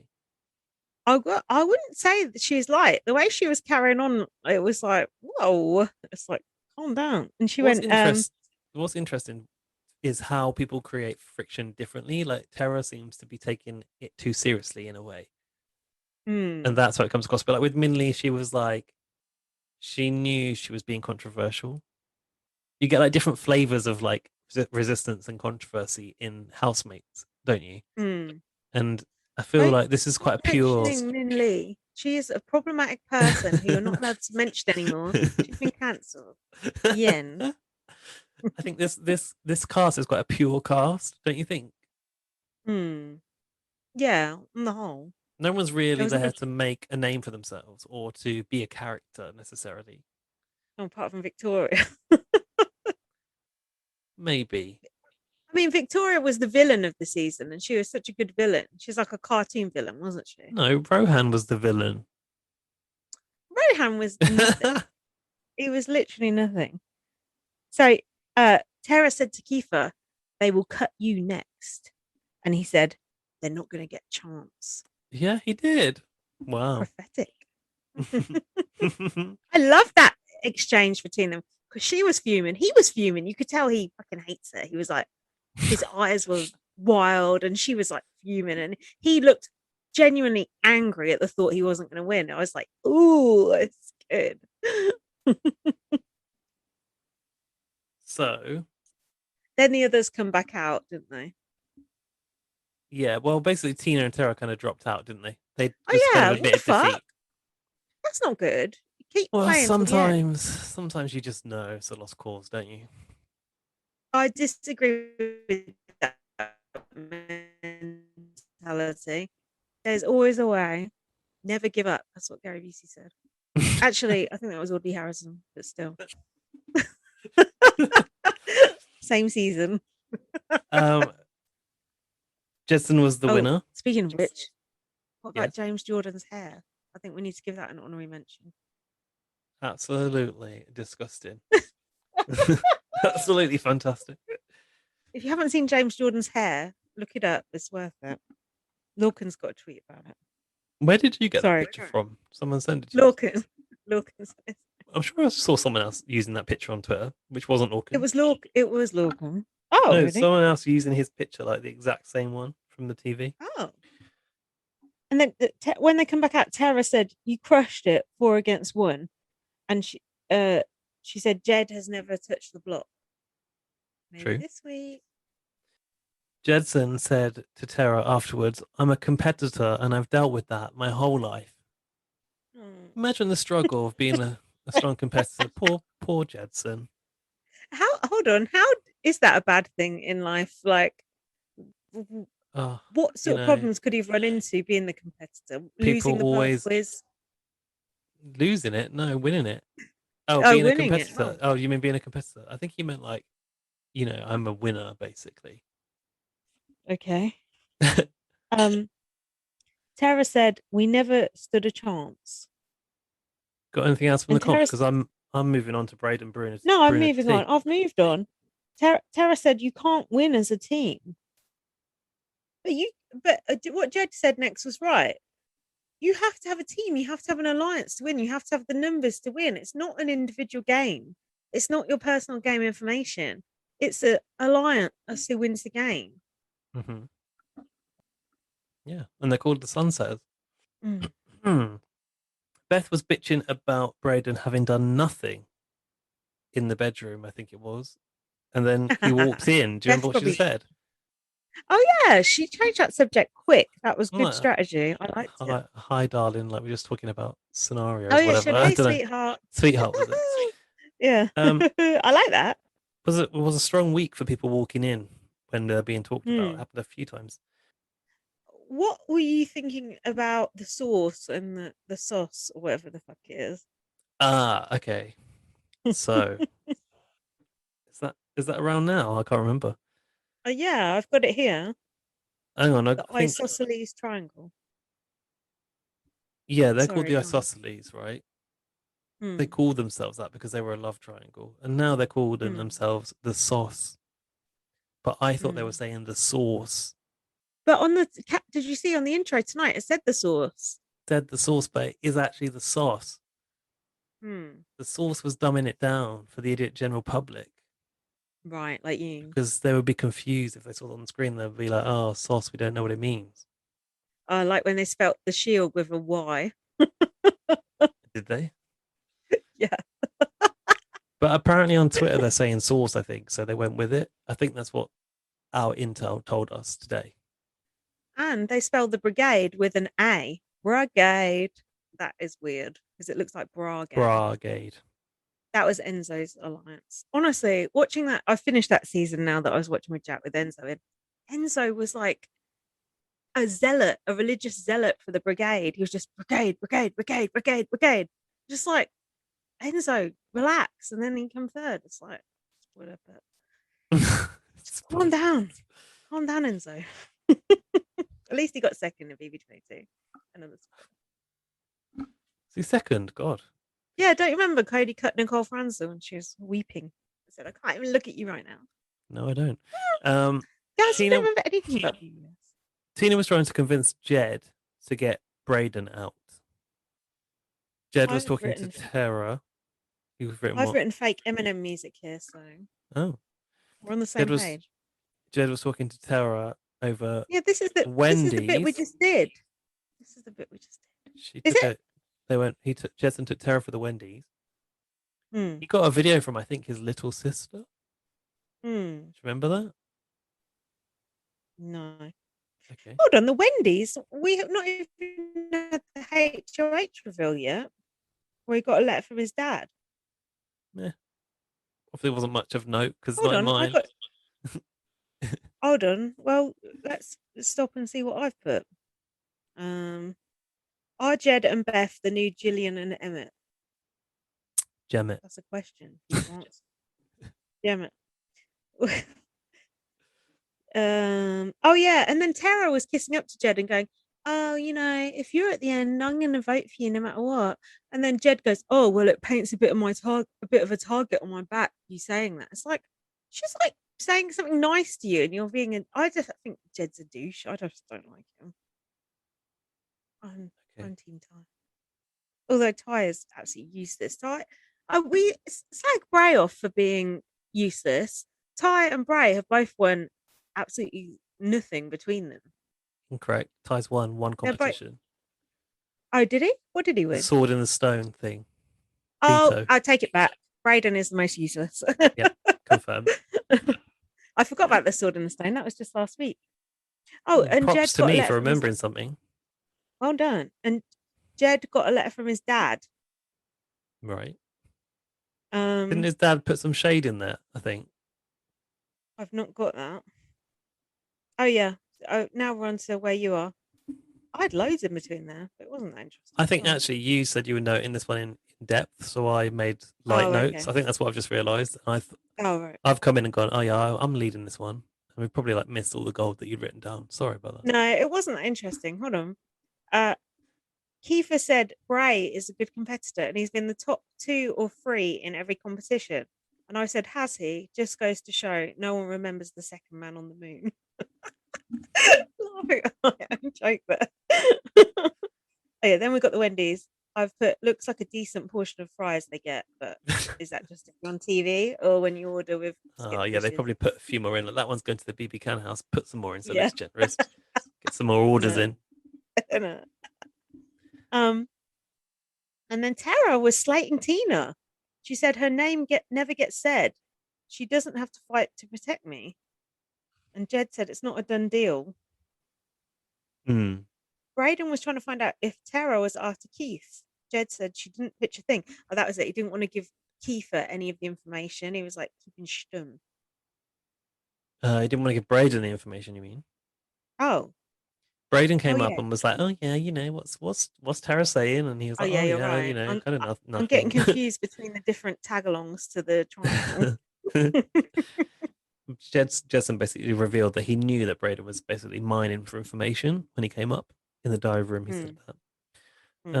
Tara and Jed were chatting about getting Keith out. Do you remember anything from that conversation? Got any notes on that?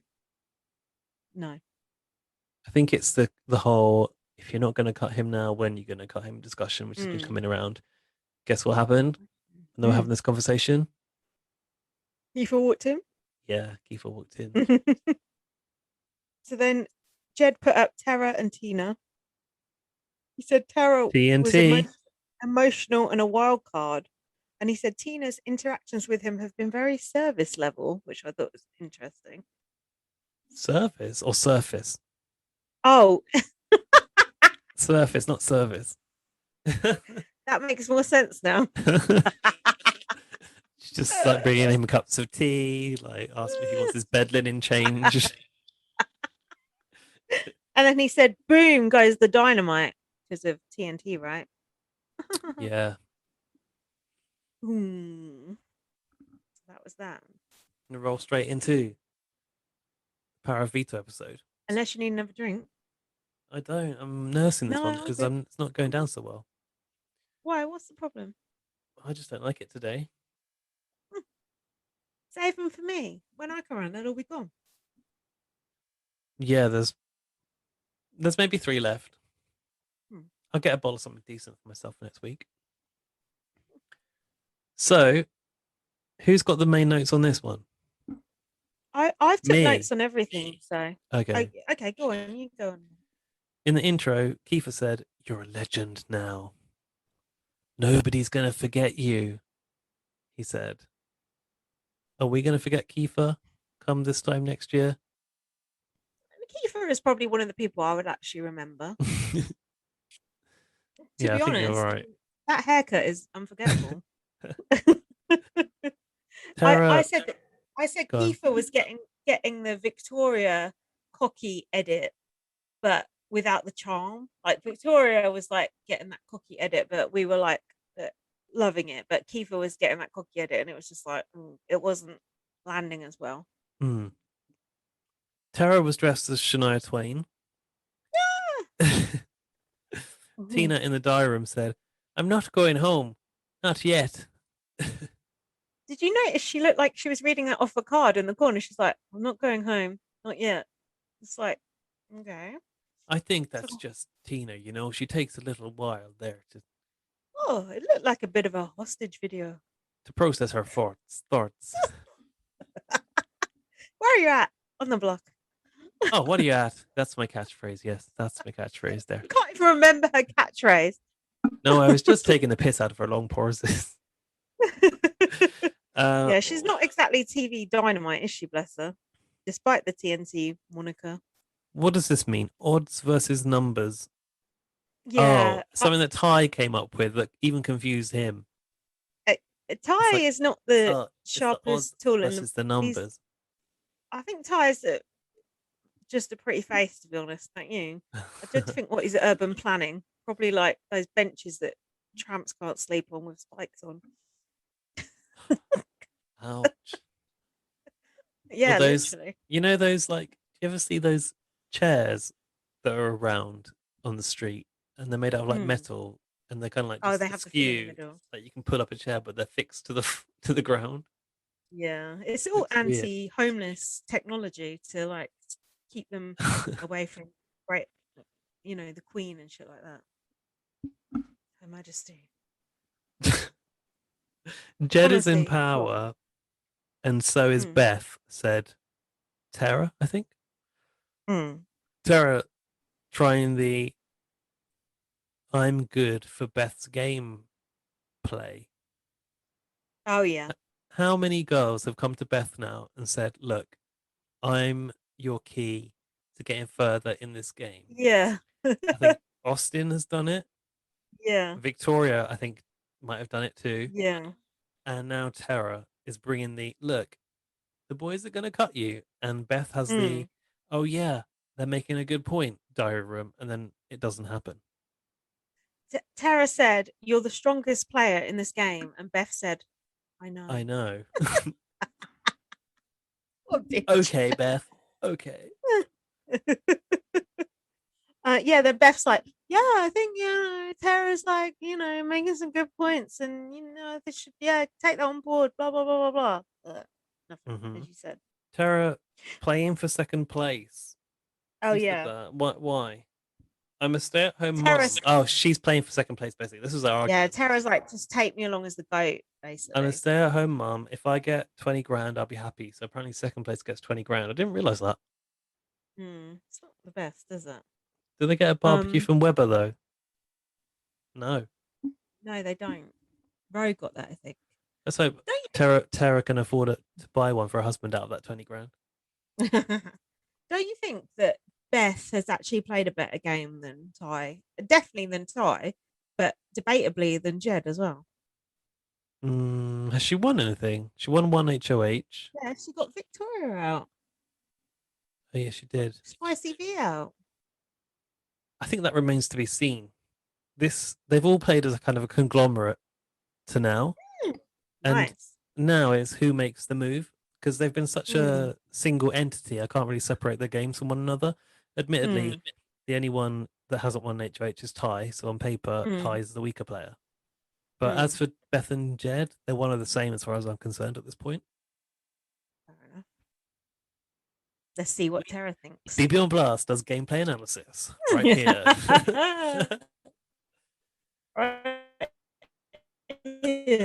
Right now.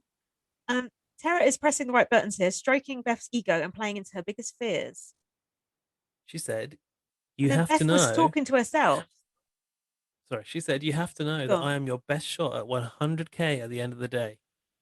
And then afterwards, I think after Tara went, Beth said, "I'm not getting carried. I don't want to be looked at like I'm carried." And she said, "I don't just want a boyfriend who lives halfway across the country." Halfway across the fucking country, I think she said. Oh. So then Beth went up and told Jed what Tara said straight after. Jed was freaking out. He said, "I don't want anyone." Oh yeah, he said, "I don't want anyone to get in your head because I should be in there. which was very creepy, I thought. That's not good. Showmances always come off creepy at the end. Do you think Beth would cut Jed? She should. Do you think she will? After what she said in the OLG room, possibly. I think she could. And do you know what? There's not really a what's the word I'm looking for? A standard for it. I've never ever seen the woman cut her showmance at the end. I've seen it happen the other way around, where the guy cuts John Hardy cut Nedda, Yeah. and I think it was Drew who cut Diane in BBUS 4 or something. Something like that. But I've never ever seen the woman cut the guy at the end that I can remember, and I would like to see it. I think Beth knows that it's the only way, really. But given that Sunsetters did not get rid of Kiefer this week, although Beth was kind of pissed about it, actually, I think Beth will. I feel like she's got the willpower to do it. I think she will as well. I hope she does, but she is a big fan of the flim flam section, so you just never know. Then we had the veto comp, which was happening early in the episode, which I thought was a good sign for future drama. And it was the TikTok veto comp. What did you think of this? I have something about the player pick, actually. So it's an interesting part of the player pick for the POV. Tara got house guest choice, and she picked Kiefer in order to not expose that she's working with Beth, that she has something in the background with Beth, which obviously to me showed that Tara thought that was going somewhere, that she had Beth like in her not pocket, but like it was something that was actually going to happen, a real thing. Yeah. And then Braden was the only one that couldn't play in this at the end of it. So carry on about the TikTok competition. What did you think? Oh, you know my thoughts on TikTok. I think it's stupid. It was just an excuse for them to show TikToks that I don't want to watch. I don't want to see someone do a magic trick. I don't want to see someone do a dance.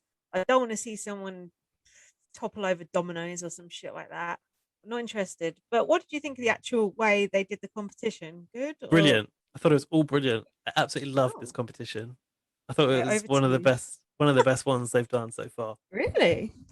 Okay. It was called, no, I don't know what it's called. It was called the TikTok sponsored competition. What was so good about it?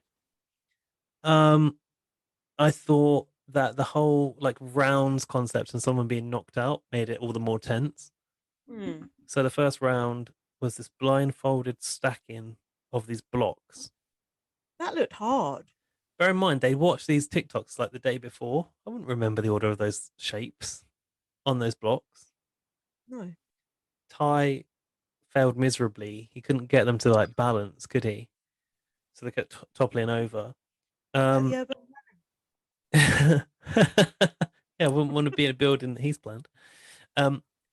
If Kiefer wins, he will take Tina off to backdoor Braden. Okay. That was the plan that was going on. So I've written in brackets. So that won't happen now because they've shown him state it in the diary room. You just know. Tara was in the lead of that first round. The second round was a slop cookie thing. So they had a recipe for slop cookies on a TikTok. They had to route around that bowl of slop, find the measurements, but they were also converting them from imperial to metric. So that was even harder. So was someone actually on TikTok doing a recipe for slop then? Somebody made cookies. Maybe they asked them to do a slop cookie recipe because TikTok is heavily linked with this series. So I was going to say that's a bit niche for them to pick up on that. Yeah. Tara won that one again, followed by Tina, and Beth was eliminated. So then it came down to Tina and Tara, which was kind of, for a viewer, the perfect I was happy for them. standoff. Is that what we call it? A standoff? Yeah, I was happy to showdown, face off. face off. Yeah, and this one was kind of the most fun, I think. So someone had I like like done a that one. TikTok where they had pots and pans and they put a ping pong ball bouncing across them. So those steps with the sort of platforms, I thought that was really well I like that. constructed. Like it looked Mm. pretty slick, and it was really It's tense good. watching them try and it fail and then adjust a bit. Yeah, I found it the most it tense competition yet. it's good because it's like you're invested in it, and it's like what's the word I'm looking for? It's I don't know, but it's not athletic. Tangible. It's not athletic, but it's engrossing, and it's like a kind of like a almost like a mental comp, isn't it? Because you've got to get the angle right and Yeah, everything. yeah. It's like it's actually a strategic comp, having to get the angles right and stuff. And yeah, I did enjoy that part. I must say, the rest of it, I was completely lost. I honestly thought that's kind of like as product placement goes, they've done a very good job of intertwining TikTok videos with a competition. Like it'd been Yeah. pulled off pretty slickly. I don't think I've Mm. seen such good product placement competition since Dimitri's was dressed as an Oreo trying to soak up that milk. Insert name here. Oh, and that one. That was good. And the award for best product placement goes to TikTok. That's at the BB Can Awards later in the season. The last awards Um, next year. who will be queen of the balls? Yeah, I was happy that Tara won, and I thought, let's put a fly in the ointment. I was so happy that Tara won that I was like, Mm. yes, I did it. Yes. I came up, my inner football hooligan came out. My big brother hooligan came out and I went, yes. I like that, the Big Brother hooligan. That'd be a good fit name.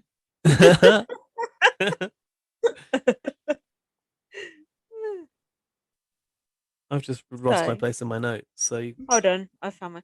Jed was threatening to put Kiefer up jokingly, and I've put Big Brother Canada being too obvious with their editing here, and Keith going, I want to be potentially one of the greatest BB players of all time. It's just like, oh, come on.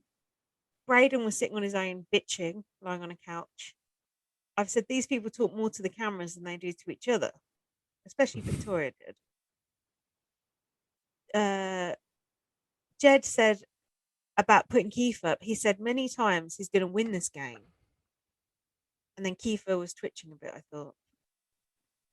Oh, yeah. And then Tina had a quiet word with Kiefer, didn't she? about don't joke with Jed Chon about winning. She said, stop. Go on, do your Irish Stop that. accent. Stop doing that. Stop boasting about your game wins. What do you ask, Kiefer? Do you think there's a chance you're going to go up, young Kiefer?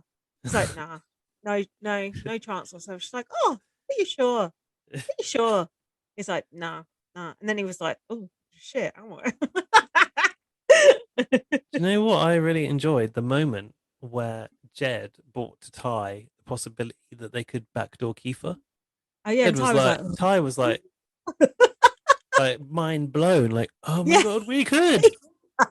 Like, this is gonna be amazing. Like, oh my god, this has never occurred to me.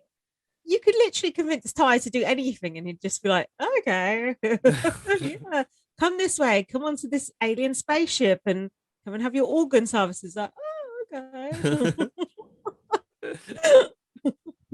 Bless him. That was nice of Tina to give Kiefer that advice, though, don't you think? She doesn't have to. Well, you know, Kiefer and Tina have quite a special relationship because they came in together. The day one. They're the captains, you know. Oh, the captains of Team Defender and Team Destiny. Those two teams that went to war for the entire season. Or the first few days. Best part of a week, yeah. So now the Big Brother revealed that somebody had to sleep in the ball pit, which we thought all along was the have-not room. And it's not really the have-not room, is it? There is no have-not room. It also wasn't really sleeping in the ball pit.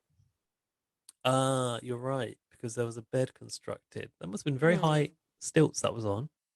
That was weird. I don't really get the point of that. So it was hide and seek. Hide and go seek. hide and go seek. The winner of the hide and seek, who is obviously the person who got discovered last, got to pick who went to sleep in the ball pit, and it was Beth that won, and she picked Ty to sleep underneath the dinosaur covers. Oh, I love it when Beth wins things.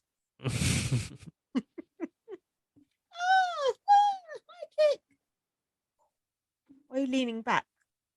Just repositioning. No, my So legs got. Brayden tried to put a target on Kiefer. Brayden's been a bit transparent this week, I think. It's been, I mean, of course he has to make the play. He's got no other choice, but it's just like you're not really part of that alliance, and No. you know it, and they know it, and we know it. Yeah. Yeah. But where else can Braden go? He's not got that many options now, has he? No, he has no choice. But also, it Mm. just comes across as a little bit, well, not so genuine because of that. It's a last resort, isn't it? You have to do what you Yeah. got to do. Yeah. Kiefer was telling Ty that he had chances to take shots at the Sunsetters. I was just like, these retrospective threats don't work, do they? It's like, well, I could have done this and I could have done that. It's like, that's like your boyfriend going to you, well, I could have cheated on you that time. It's like, well, you didn't, did you? So, more for you. I had that Yeah, chance. it was a weird play. It's stupid. It's a stupid play. It's kind of trying to make them believe they're indebted to him for something that he Yeah, didn't do and was never really a possibility. that never works. That just don't work as a play, in my opinion. This is my He bit about said, the sauce and the sauce here. I want to be taken out by a sunsetter, but not while there are 3 other people in the house. Why does he want to be taken out by a sunsetter? Why doesn't he want to win? Because he wants them to go to the final four, and that's when they're allowed to start like taking shots at each other. Like at the moment, it's like parlay. You can't possibly take a shot at the sunset at the moment. I see. Hmm. And then Kiefer said, Jed isn't looking me in the eye. And I said, probably because of your socks and sandal wearing. And then Kiefer walking around looking defeated didn't really help. Oh, yeah. And then Beth broke the news, didn't she? Keith was like, oh, what's going on? And Beth was like, I think the boys Oh, are yeah. What a bitch. She really fucking enjoyed that, didn't she? I've written, why is Beth telling Kiefer that he's the target? But I guess it's kind of a out of loyalty and sympathy. We have to do what's right. So Beth broke the bad news and not the good news. Kiefer said, I've been so loyal. I've been so Loyal loyal. to What the about soul. loyal to the soul? What about that time you were like making final two with Vic? Exactly. And he's had Tina and Tara in his back pocket the whole time. It's bollocks. He hasn't been loyal at all. And then I've Kiefer written, went, why me? I've just written the tears over Kiefer's chat. Lol. They're all crying over it. This lot are such a bunch of crybabies, aren't they? Mm. Honestly. Millennials. I'm a millennial. You are too, are you not? Get on Twitter and cry about it. Yeah, I was born in 1980, which is still technically a millennial. I'll take it. By skin your teeth.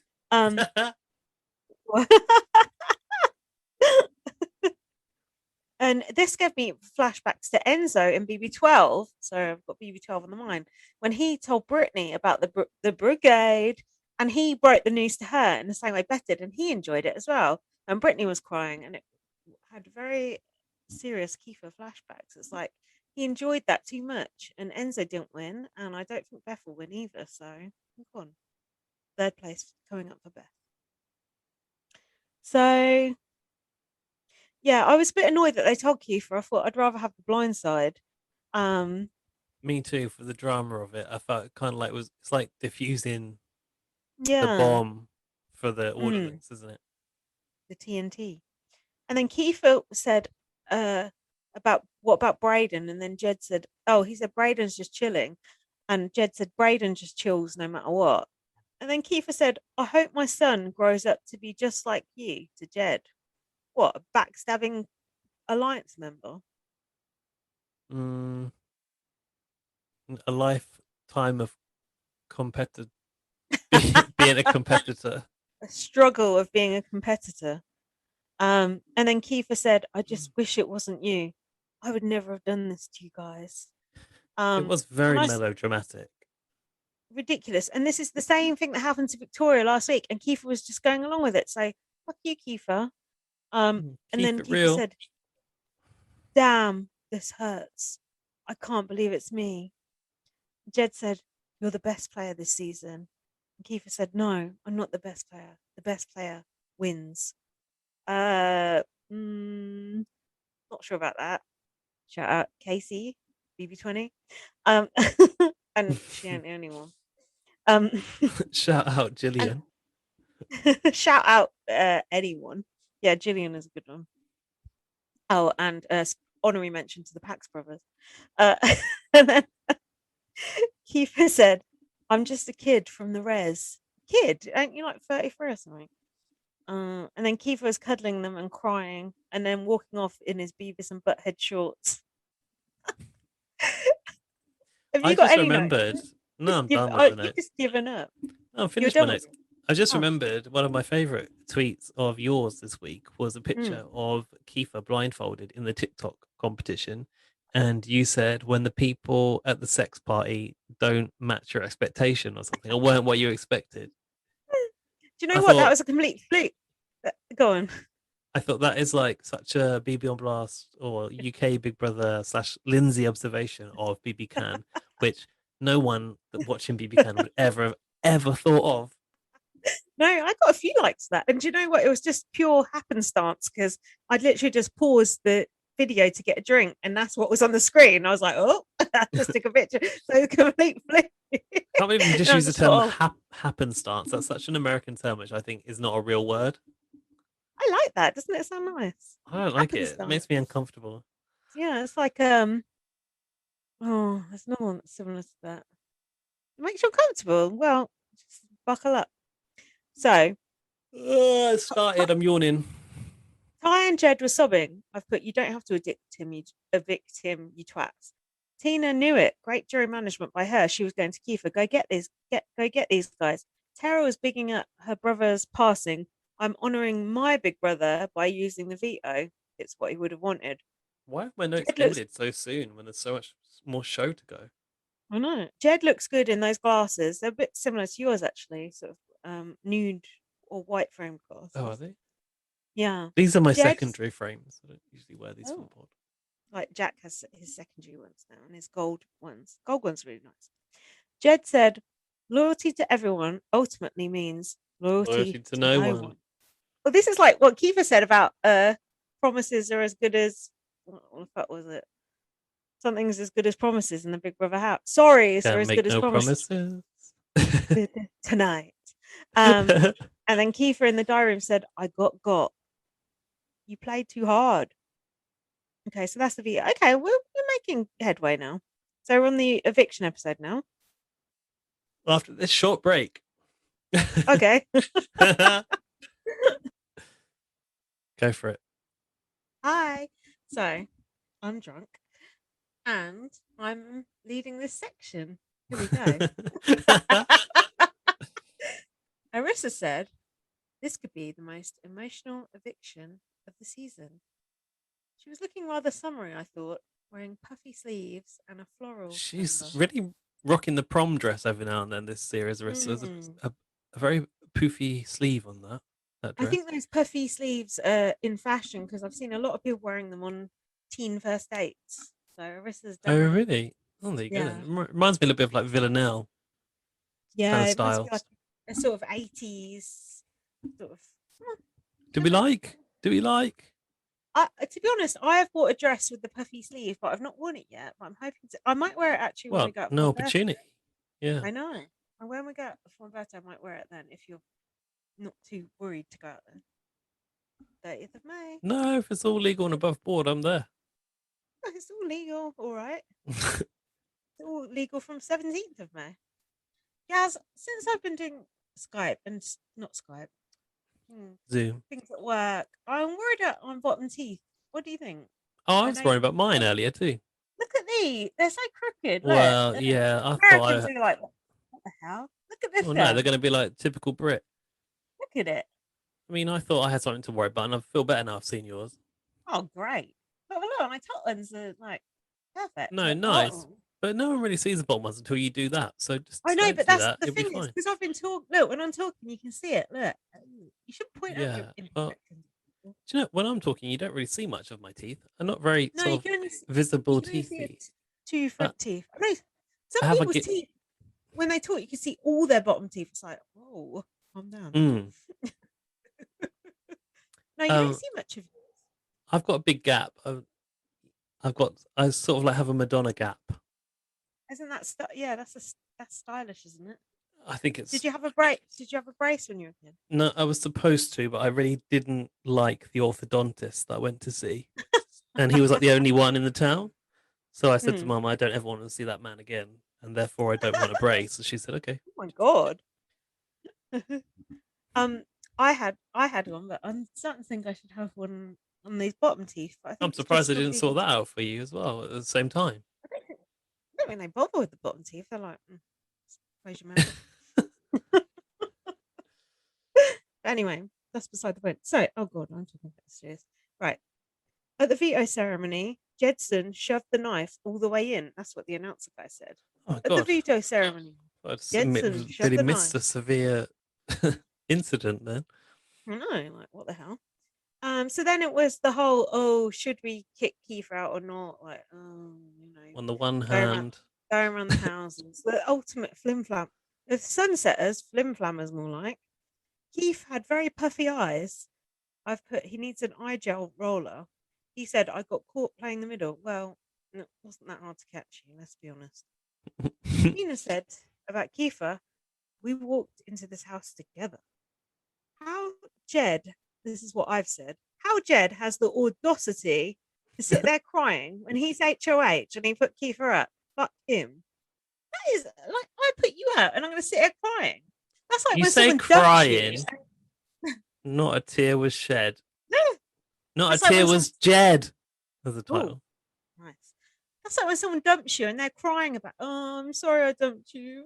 It's like, you fucking dumped me. Let's carry on going out together. We can both be happy. No, fuck you. It's Not not me, okay. it's you. No, it's not you, it's me. That is emotional blackmail and gaslighting, which I do not approve of. So I put, God, what a bunch of crybabies. Keith Justin said, said he has the best resume about Kiefer. True. resume, as Sir Alan Sugar would say. Does he? Yeah, he says resume. So Kiefer said, I was going to win. I've put, no, you weren't. Oh, then we had this conversation between Ty and Braden about representation. And the importance of diversity and seeing yourself on TV. What did you think about this? I was like, oh, finally, we've got like an issue to talk about out of this series. Like, and it's not from like a problematic standpoint. So that's good.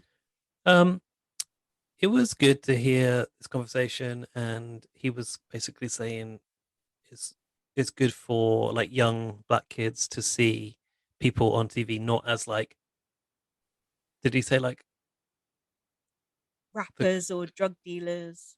drug dealers? Yeah, and Yeah. but that was what he was saying, like the portrayal on TV, not just as like the drug dealer, but also not as like a basketball player or a rapper, which is kind of like, I don't know, if you read a Carla's book, which I don't think you have yet. No. Is that the one Jack read? No, didn't Jack read No. Why I'm No Longer Talking to White People About Race? Yeah. Carla's is called Empire, I think. Empires? Anyway, it's about basically colonialism and the impact of that now and what it means. And basically, there's an observation that like there's a designated areas of success for black people, which are like music and sport, and that people are familiar with black people being the forefront of those industries. But aside from that, there's not much else. And this made me think of something that Dan said to me, and I don't know if I should talk about his experience, but here we are. He said that in the past, a lot of people have like in other countries assumed that he's from New York specifically, Oh, and that he would play basketball. because he's tall.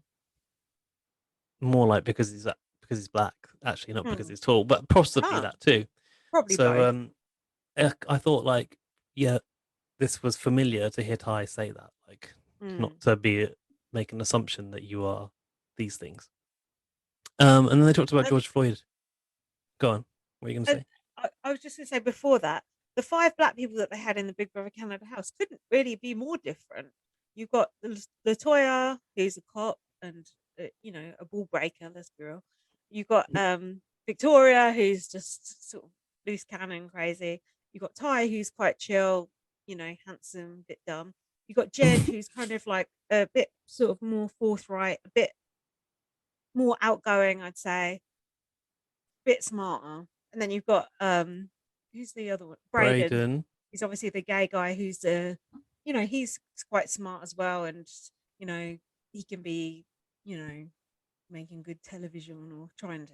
So there are 5 quite different black people when normally we get 1 or 2 at the very most from Yeah.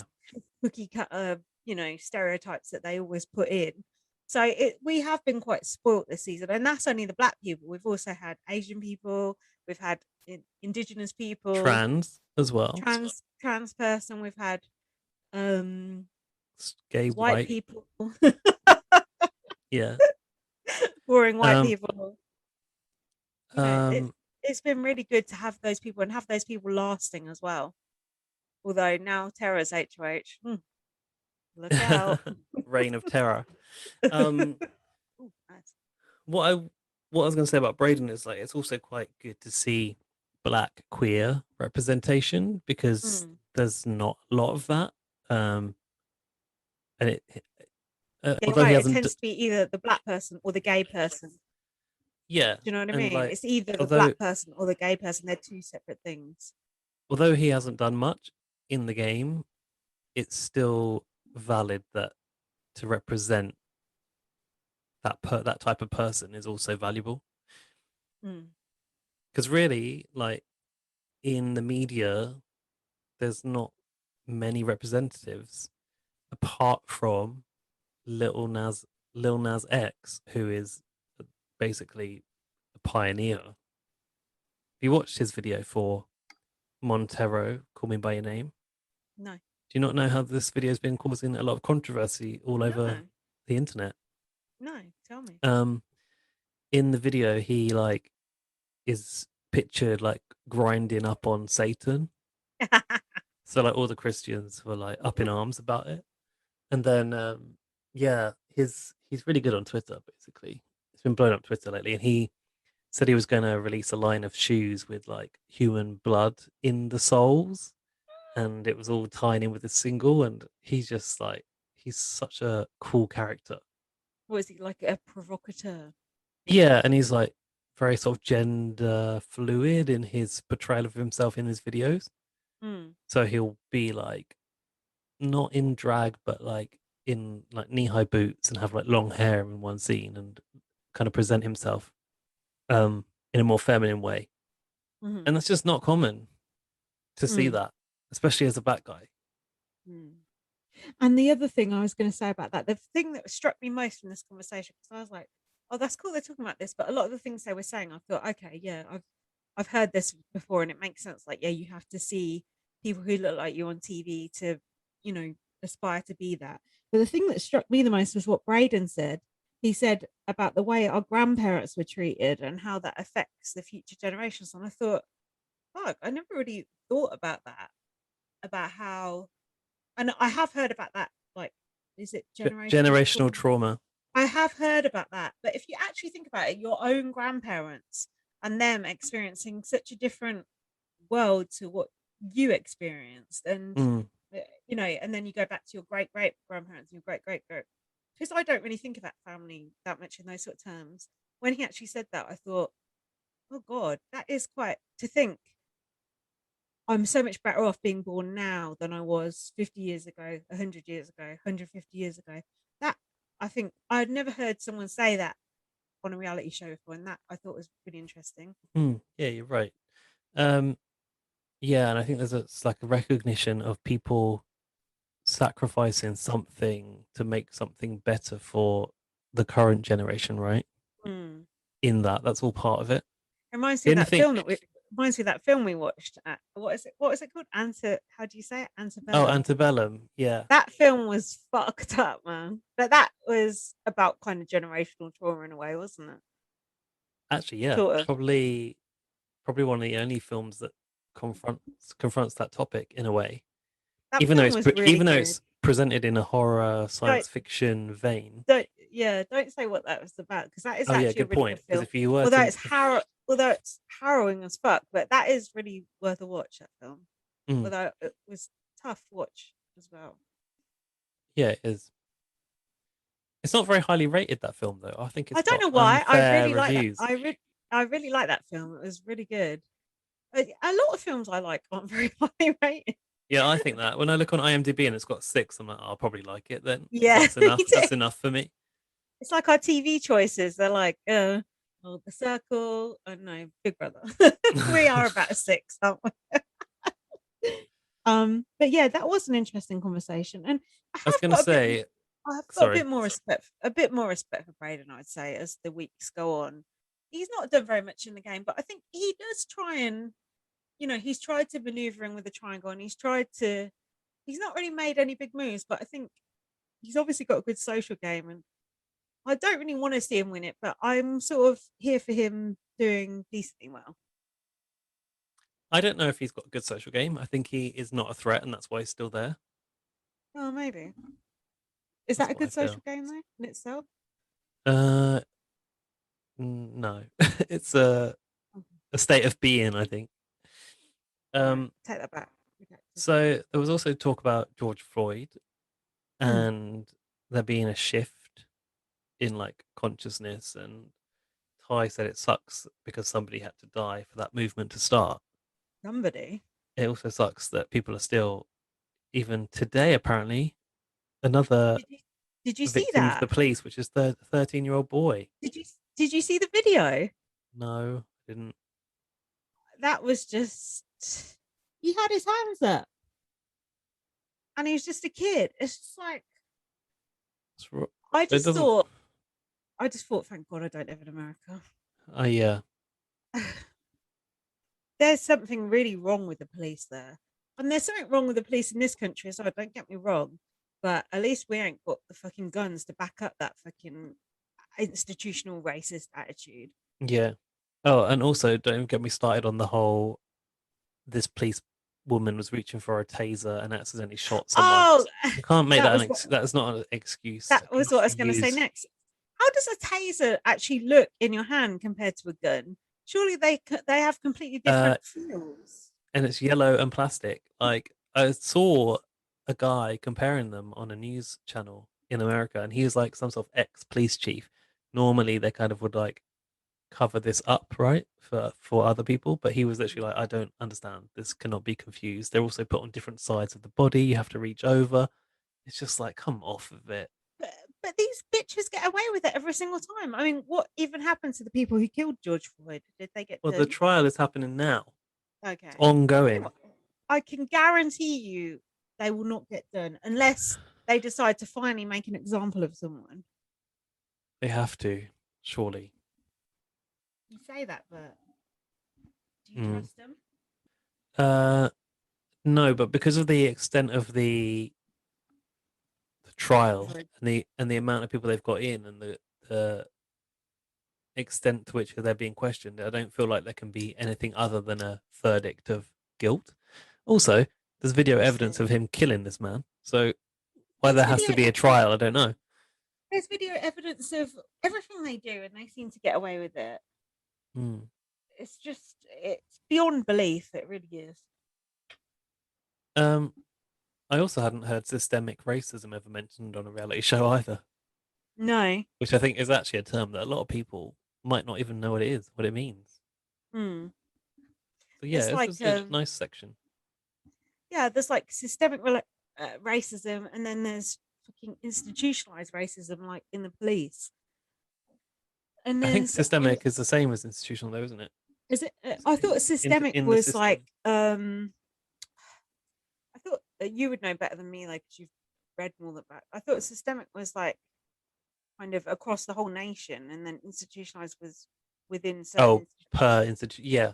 Yeah, but either way, it's it's how the world is set up to be racist, to be misogynistic, and everything else. I get the impression, obviously, I don't know because I'm not part of Canadian society, but I get the impression that Canada's a pretty nice, equal footing kind of place to live. But the only place I get my understanding of Canada from is Big Brother Canada, and it has been pretty good in terms of representation over the years. And I It's remember, not. I'll never forget Ika talking about how her parents were migrants and immigrants, sorry, and how she felt so welcomed and so at home in Canada, which made me think, God, Canada's like a fucking promised land of like utopia. I think but we also have heard that it's not quite that way as well. And also, I think another thing you hear about Canada quite a lot, not just from Big Brother, is about America going, "Oh, Canada, they don't have guns," and sort of taking the piss out of Canada. It's like, I know where I'd rather Yeah, live. me too. But yeah, it seems like like one of these Nordic countries like Sweden or Norway, where it's like they have good healthcare, they have good sort of work-life balance, and they're quite peaceful people. We need to aspire to be a bit more like that. I think Yeah. we're further there than America, but we're not. We've still got a lot of our own issues as well. I'm not bashing I America. It's fucked up too. We've got the rules, so that's another issue. Wow, that was a lot. It kind of you stalled there, but yeah, I think that we have a history of ignoring the issue and pretending that we don't have a problem, and we are at a stage now where a lot of people are ready to face it. The problem is the systems that are not kind of is this the systemic racism ingrained in various institutions. That's the problem now. So how do you actually confront that? And I think COVID, surprisingly, will actually push certain things forward. I think it has made us take a look at life, how it is, and how we're getting it wrong, and how things don't have to be the way that they always have been. And hopefully it will lead to a bit of a change, maybe in the way we work and the way we not the way we interact with each other, because I don't want to stay 2 feet apart forever. But I don't know, I do feel like things are kind of moving on and progressing, and we're moving away from that sort of 9 to 5 culture and that sort of stuff. Hope so. I I don't want to go back to normal life. lazy fucker. So So I forgot about Ty sleeping in the ball pit. we After mentioned that, it. that's my next note that I've got. I just forgot about. They just showed him like going to bed in the ball pit. So next we had a night vision scene. Are you right? Is someone breaking in? Something just moved, and I don't know why. Is it Janelle, the cat? No. What's wrong? Are you haunted? Yeah, I'm haunted. So we had a night vision scene, Gaz, which I thought you would appreciate. Tell me more. This? There was Brayden saying that he doesn't want Keeper to go. They were bed buddies, which I didn't know. It was nice to see this night vision scene, don't you think? We don't get that very, very, very rarely on BB Can. Yeah, good point. They don't show you people having sex or anything. Brayden said that Kiefer had been like a fatherly figure to him, which I thought was unexpected. Weird. Social game or? And then Kiefer said, I think Jed is going to get rid of me. You don't sob for a porn. It's like, Kiefer, they already told you they were going to get rid of you. And then, Kiefer told Brayden about the Sunsetters. He's basically, avenge me. So take dramatic. The shot for me. It's so dramatic the way he told him. It was like, oh my God, I'm alive. It's called the Sunset. Oh my God, and now Kiefer's staying and Brayden knows all about the sunset. Oh my god, that could be good. He was like, Shit. "Oh, and we've got a name." And he's like, "What's the name?" And he's like, "The Sunsetters." And Braden's like, "Not the Sunsetters. Shut up." And then, And he said we've got a sign, and Braden's like, "What's the sign?" And yeah, Keith's like, "I can't it's show you." dark. I can't show you. It's like a classified information. I can't Yeah. show you the. Yeah, as soon as we're going to bed now. Um, he You said, wish. Braden said, I honestly don't get about them turning on you. Hmm. Really, I Braden? put Braden still has his lip gloss on at night. Commitment. Oh, did he? Yeah. Then we had. What do you know? This old classic stalwart from Fucking hell, which year across of the the BB decades. conference did they pick this one up? 2007. No, actually, I think it was Big Brother 8. Actually, yeah, that was 2007. God. Shout out to Mikey. Mm-hmm. Was Mikey the only one that had to eat chilies in that I Big can't Brother, remember. He definitely had the most adverse reaction to it. I don't know if it was just him. though? There was Mikey. There was that guy with one leg. It was like the special Invictus Games edition of PBUK. It Who was the guy that had one leg? was like a. Don't you He remember? he was in Josie's series. The veteran I had swear. got Steve. They're not in the same year. I thought he was in with Mikey. No, it wasn't. That's just in your mind. I've just lumped them in together. Hmm. Moving on. So it was a chili eating challenge, and they presented the house guests with 7 chilies, ranked from mildest to wildest. And So did they get to choose? Because I stopped paying attention. They got to choose who had the mildest and who had the wildest. They yeah, they must have, spoke up. because the They, people who didn't like spicy food got the mild ones, right? yeah, they spoke amongst themselves about who could take spice and who couldn't. I Mm. think Tina, unsurprisingly, was like the one with least spice in her life. Who'd have thought it? Did you know? Tap it to the left. You having a good time? Do Check it to you the know left. if you know that you feel fine? Da-da-da-da. Go round. Do I you see know? ya. Hold tight. Hold tight. Is that what it Wow, says? Lindsay knows Spice Girls. Who'd have thought I it? know. I know. Do you know what is the name of the units that chili's spiciness level is rated in? I saw it come up on the screen, but I didn't write it down. What was it? Sounds a little bit like one of our very popular morning TV presenters.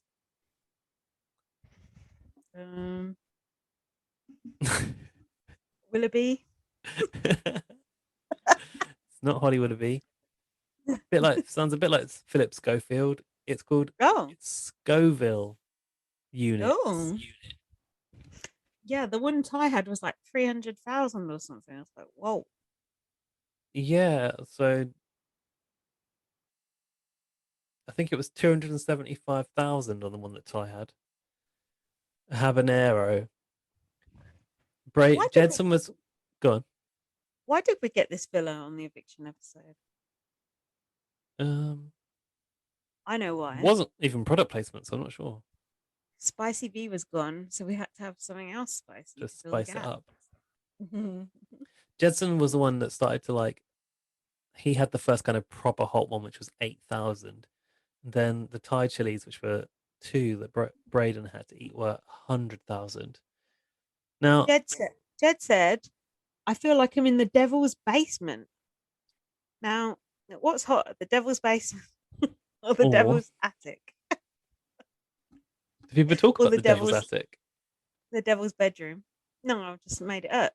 What's so hot about the basement? Oh, no, heat rises. So theoretically, the attic would be hotter. Definitely. Jed, you've not thought this through. The basement is the coolest area of the devil's house. Do you think that spice could send a human into shock? And could you have a heart attack if you had a chili that was too spicy? Oh, I used to really enjoy watching that show, 1,000 Ways to Die. And I never saw that on there. But I don't know. You probably be more of an expert on spicy food than me. Possibly. What do you when you have spicy food? Do you have a reaction if you have spicy chili, or do you just I like spicy chicken, believe it or not. you do? When I have the peri peri chicken, I have the hot one, and Jack only has the medium one. I'm proud. So when I have chili that's too hot, and in fact I ate a chili that was too hot last night, I get hiccups. Hmm. And then if I have a chili that's really hot, I get like tingles in my body. Oh, And I I've never feel done like sometimes I feel like my throat is like kind of tight that. and my heart rate definitely changes, which is why I'm wondering if you could have a heart attack over a spicy chili. Probably if you're allergic to it. God, imagine if I was allergic after all this time I didn't know. Hmm. Basically, my first experience of really like this reaction to chili first came when I was in Thailand one time and I was with my Cambodian tour guide and he piled chilies onto everything to the point that he would sit and sweat, which is like you can't be enjoying that food because you can't taste Hmm. anything, it's just heat. And I had like some noodles from the street and I ate them after having we were out for drinks. And then I had this reaction where I was kind of shaky and sweating and hiccuping, and this guy was Oh my running around god. like this kid's about to die. He was trying to find something to like solve it.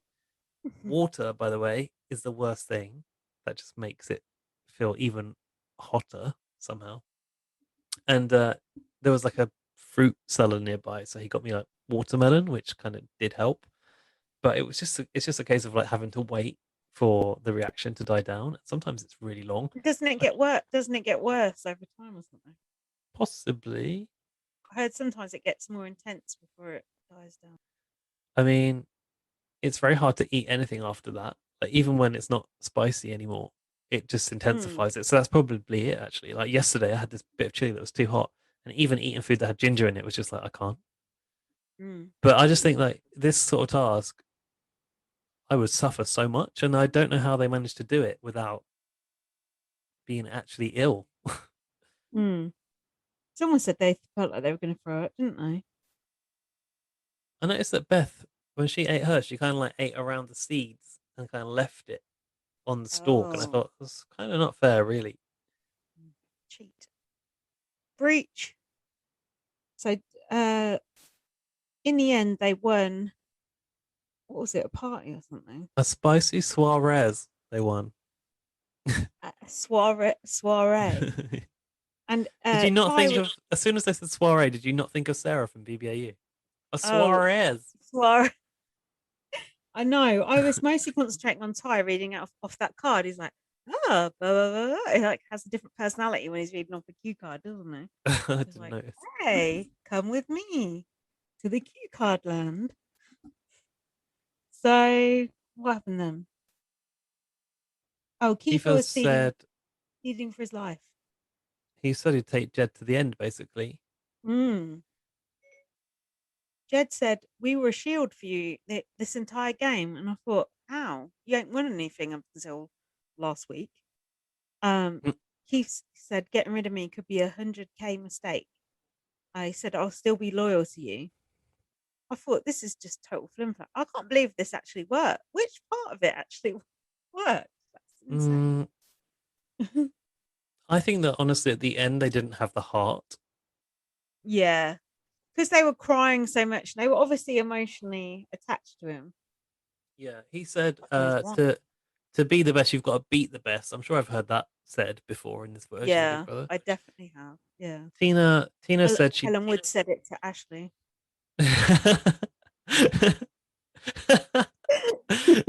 Tina said that she didn't want to campaign against Kiefer. She said it's not really my style to be throwing people under the bus. And Tina said that she won't target Beth. No, sorry, Tara said she won't target Beth and Jed. Is that right? No, Tina said that. Sorry. Tina. Tina Tina said said she it, and Beth said you would never touch Tara, and Tina said never say never. never say It's a never. game. It's a game. That was the long and short of Tina's campaign. That was the I'll say anything to stay in here edit. Little fly buzzing. Warrants that screaming. Then Kiefer Kiefer was said trying to to talk Ty, to Ty, wasn't he? why are we going for each other now? Why don't we just duke it out in the Mm. 4? Duke it out. And Ty said, if you're expendable, what does that mean for me? And I was like, well, you're part of this whole thing. Ty thinks everyone is going to take Jed, and they think Beth will cut him, but Beth will cut Jed, but Jed won't cut her. I thought Kiefer was sort of hinting that he would get rid of Beth if Ty kept him. Kiefer was in it, he'd get rid of Beth. Oh, kind of like Yeah, I think convenience. so. Like, you Yeah, can't do it, but I can. yeah, I think so. And that was when Ty said, Tina has never done anything for us and never will. Hang on, before that, What have Keith. you done, Ty? Apart from look pretty, but admittedly, it's better than nothing. What Kiefer was trying to say, and this is kind of what worked, I think. This is the turning point. Go on. This He is the basically turn. said that his eviction is better for Beth because Beth will then bring Braden in and they will then turn on Ty and Jed. That's him hinting to get rid of Beth. Well, it's him saying, I need to stay because if you now let me go, Beth takes control. And that was when this is the key moment, I think, where he sort of saved himself. Ty said they went back to the HOH room and Ty was like, there is an argument for keeping him. And then Jed was kind of like wavering. And it was clear that he was starting to feel emotional about cutting Kiefer as well. So this kind of all added up to not being able to go through with it. Jed said, I'd rather lose to Kiefer than Tina and Tara. Yeah. Do you think if Keith had won HOH, he would have gone after them?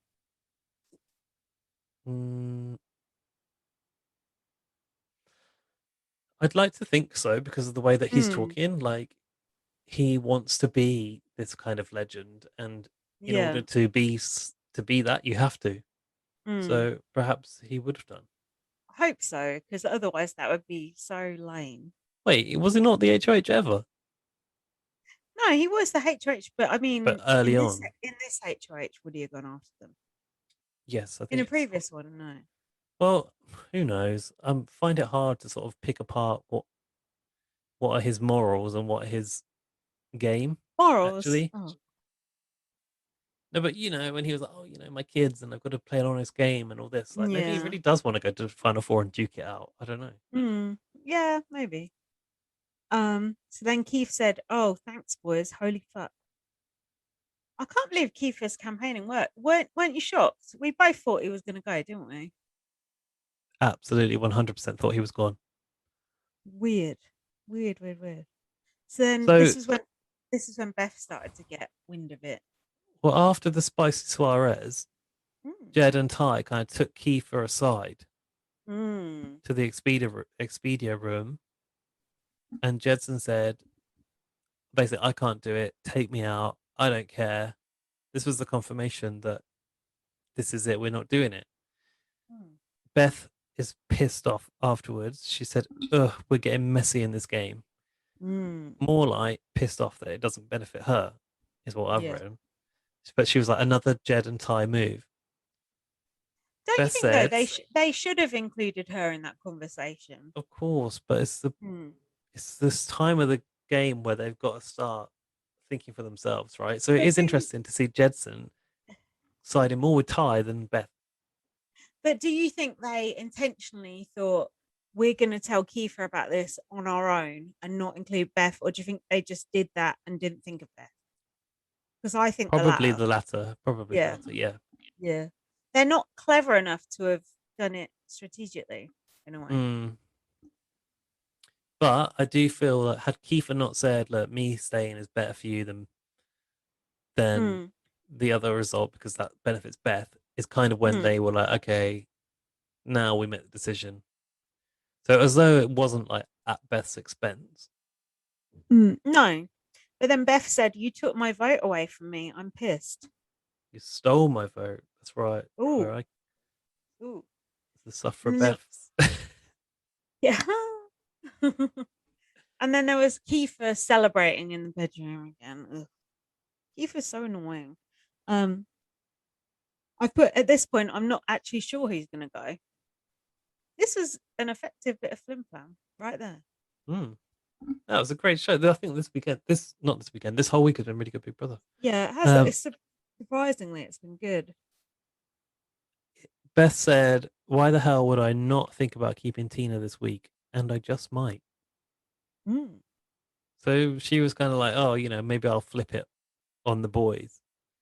Oh Oh God. God. Have That's all she ever says is that. you got anything else Oh, before the eviction vote comes up? hold on. I can't read anymore. No, just got the speeches. Final speeches. Now Okay. is the time to change the game. What you do, this is what Tina said. Now is the time to change the game. What you do in the game isn't who you are outside of the game. Outside of this house. Mm.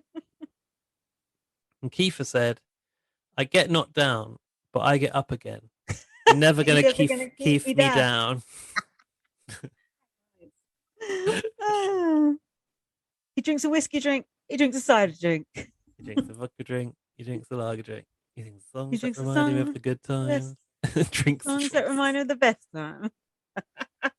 Oh, Danny boy.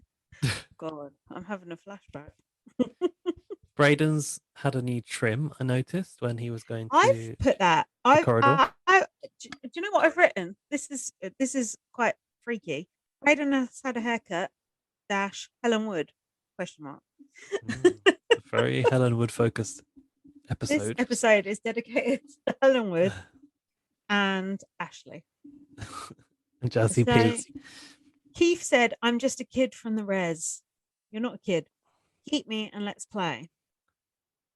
Don't be fooled by the block that I'm on. I'm still Keith from the res. He used to have short hair, now he's got a mullet. Oh shit. So I was confused and I had to get confirmation from you because I said I need to go back because Ty just said something that I don't understand, and I've written down I vote to evict blue line question mark, and you told me that means Tina, which obviously I got because Arissa went, "That's a vote for Tina." Arissa should have got confirmation about that in the DR as Julie Chenwood. That is No not okay to have code in the nicknames. diary room, please. What about us casuals who don't know what is what? Although they don't know what is what, but they anyway. What oh God, this is descending. Listen, is what, I but knew you don't know what is what. You just they just strut. strut. What the fuck? I knew because Taryn had told me that Tina was called Blue Line. I think it's because she's very straight down the middle and doesn't lie, but I'm not really sure what that means. But Arissa should have the said thin blue line referred to something to do with the about police. the police. Well, come on. We know Latoya lied about being a cocker. So think on. Gaz has retreated into his own. Yeah, I need to be more comfy. I've retreated into my faux diary room chair.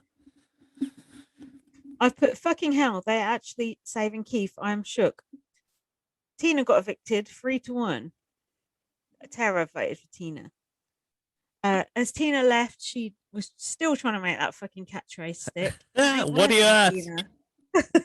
It's not, are you a screecher? No, you ain't. Go away. Tina's interview was about 3 seconds long. Wow. Did you want more? That's no. quite enough. I wanted less, if anything. In fact, will she even ask like who she wants to win? I can't remember. It wasn't asked like one question. It's like, what if we ran out of time? What we asked Victoria like 5 things in the double eviction. It's like, what the fuck? Enough said. But that's because this is one of the rare occasions where we rolled straight into an HOH competition and we actually found out the winner. The only interesting thing Tina said was she wanted to make she said Kiefer should team up with Tara and Bray and backstab the other side. So if that did happen, then it would be Jed, Part 2. Jed, Ty, and Beth versus Tina. Not Tina, she's gone. versus Keith, Tara, and Bray. Do you think that's going to happen? Or do you think Keith is going to stick with the triangle? Jed, Ty, and Beth Versus versus. Brayden, Tara, and Keith. I've never actually seen Tara talk to Kiefer. But to be fair, I've never seen Tara talk to Brayden either. No, me neither. It's like in a soap when people suddenly start speaking to each other. You think, oh, are they going to get off? Because I've never seen them speak before. I mean, I can't see Kiefer pairing with Brayden and Tara. I can. Can you? Well, I don't know, because I feel like the connection between those was him and Tina more than Tara from their They seem to first sort of, night alliance thing. yeah, and also have a kind of like middle-agedness about them. So does Tara, Mm. even though she's younger than me. How old is Tara? 37. 37, I think. She comes Yeah. across older though. Kiefer, and probably Kiefer's something ridiculous like 28 years old, isn't he? No, I think he's like 33. Oh, okay. Oh, that man So- looks so old. Oh, he just looks awful. So, but you know, his community is proud. So the HOH comp began. It was the voice note Yeah. evicted house. Oh, sorry, audiobook. It was just a voice note, really, wasn't it? It was. I've written much- I've literally written house guest voice notes. But apparently there was a plot to it. There was no plot to it. That's No, there bollocks. wasn't. There was a plot to like Brandy Glanville's DMs when they came Did you back say on that Celebrity Big Blandy Brother. or- Brandy. Blandy Granville. So he forgot the first one wrong, and I was like, "Oh shit!" I really wanted him to come through. I thought the Wait, questions you were wanted actually Kiefer to quite win? Kinda, yeah. See what it would do. God. Okay. Put his money where his mouth is. Who am Right. I rooting for now? I don't give a shit. Surely Tara, like all of us. Oh yeah, Tara, but I hate Tara, but I do want her to shake things up. Tara Junior. Do you know who that is? Vaguely. A musician. Now the star of the show, I think you'll agree, is Jed. Reading. Is that the Big Brother rule book? Vinnie Jones passed on the mantle to Jedson. What do you think his cue card said on it, instructing him what to do? Oh, just pretend you're interested in this passage in the book. Nod now. Oh, plot twist. I'm like, is that actually something in there to read, or is he just acting? It was really good. I liked it. I liked it. He looked good doing it. And the plot twist was, Jed, you're going to get evicted. Bye. What do you think about this mechanism when I had to slide the thing along and get to the housemate? I thought it was a bit felt a bit like took a while. Like, like using didn't a Ouija notice. board. Yeah, it's like get along to this person. It's like, oh god. I didn't really notice any sliding. I just thought they had to turn something, and it was in the middle of the books. Yeah, it was like, and normally it's just A or B. It was like A, B, C, D, E, F. It's too much. Well, there's a lot of people to get through, but it didn't distract me, but it obviously has you. But I was doing something else probably. If you were distracted by this HH comp, contact bbonblast@gmail.com. So Tara won. Woo!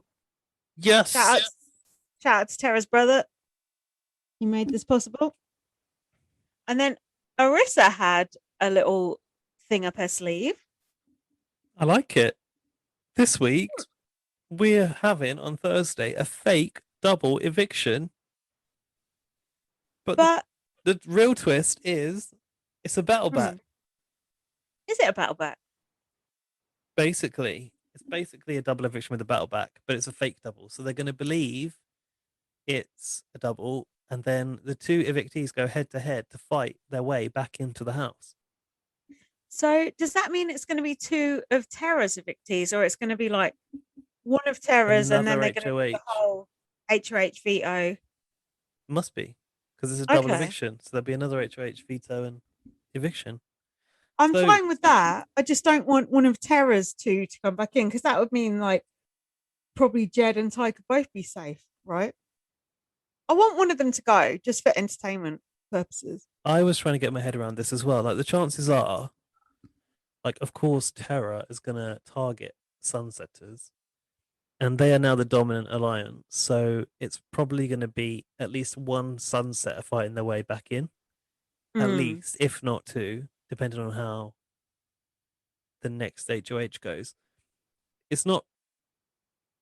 I guess it all depends on what the competition is, but like if it is a Sunsetter in the competition, you would think in any case that they have the higher chance of winning. Yeah. So it's kind of less exciting. But Yeah. what I hope is like these comps are like ones that are anyone's game. Yeah. So what would they be have ideal? been doing that. They have been doing that mostly, haven't they? Mostly, yeah. I think what would be ideal for me would be if Braden now wins one, just to see what he does. Yeah, I would like to see that. Although Or I think, Ty. to be honest, what? See if Ty cuts Jed. It No, does just to feel. see what Ty would do because he's not won much. I don't think Yeah. Ty would cut Jed in a million years. No, but if it does feel kind of like late in the game to put this twist in. Yeah, you're right. I feel like a lot of people are not going to be very happy with that. I think we need to wait and see how it plays out. Because when she said it, I was like, I'm not sure about that. But it depends how they do it. And to be honest, the twists this season have actually been quite good. There's not really been many. I guess the Invisible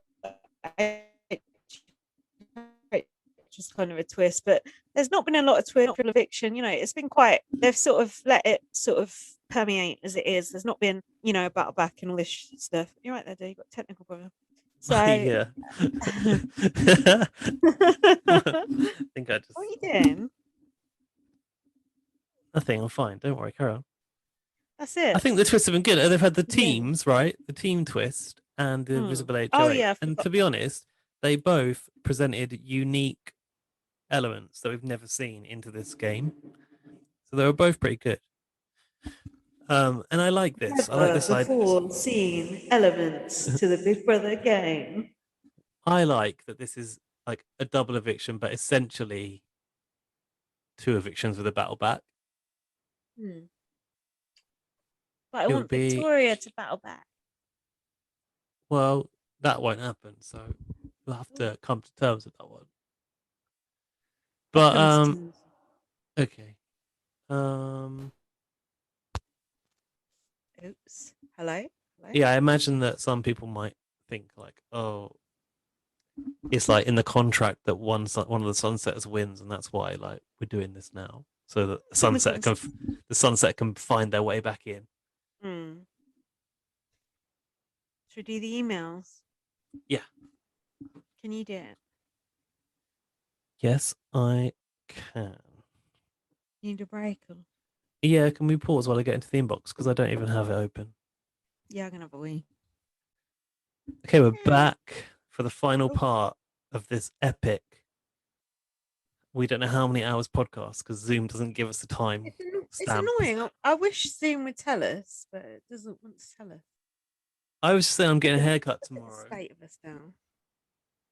I've not had a haircut since before Christmas, so like it's so needed. That's why I'm pulling out grey hairs all the time. Can you talk into the mic, please? Oh, sorry. Yeah, I'm just so excited to get a restyle tomorrow. I'm going to be a new person. I've had my hair cut. Oh, yeah, you didn't go it wasn't very extreme, though. I know, because I didn't have a blow dry, so it's just like a dry cut. So it's literally just had like a couple of inches off. So, you wanted me to talk you through the Sarah Hardin article first. Yeah, you said you'd like to hear this. Sarah Hardin has released an autobiography, and she talks about her Celebrity Big Brother experience in there. She has referred to it as a disaster waiting to happen. She won, though. Yeah. Sarah Hardin has opened up about her time on Celebrity Big Brother. The girl's allowed star entered the house in 2017, and despite dividing opinion among fans, she still went on to win the reality show.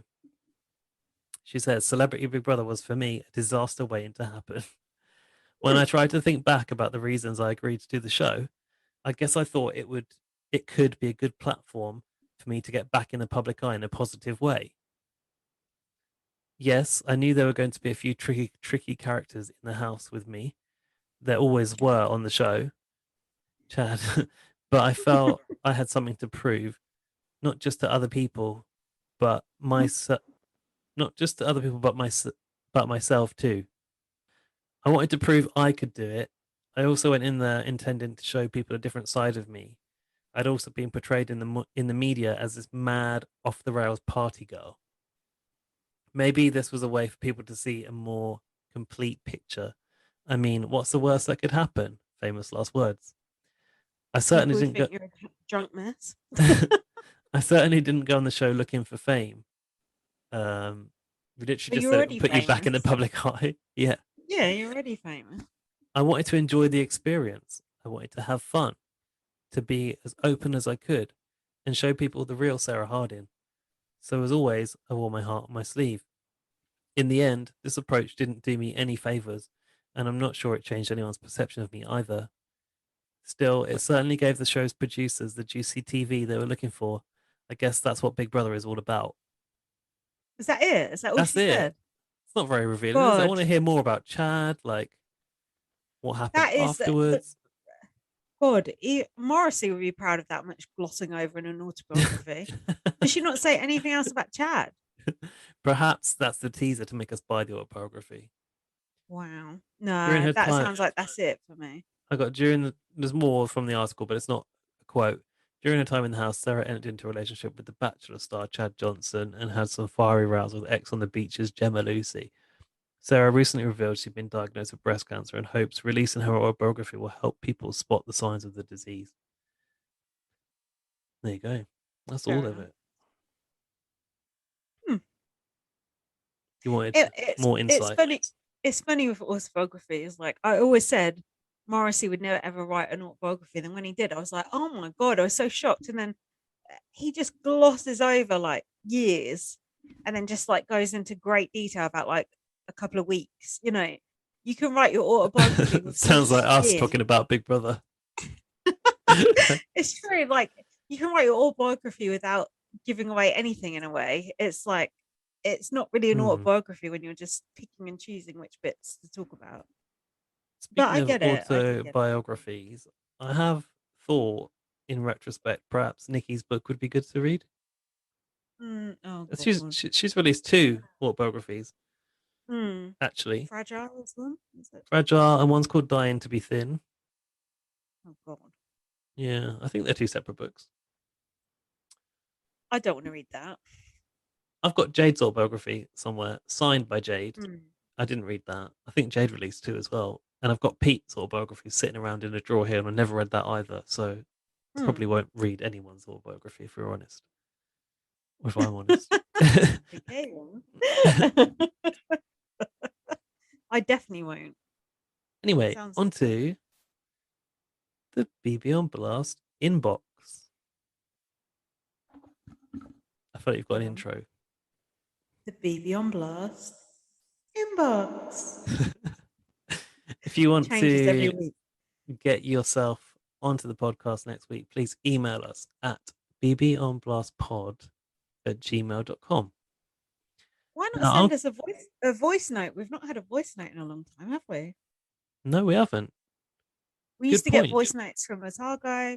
We used to get voice notes from Melissa Bot before she went feral.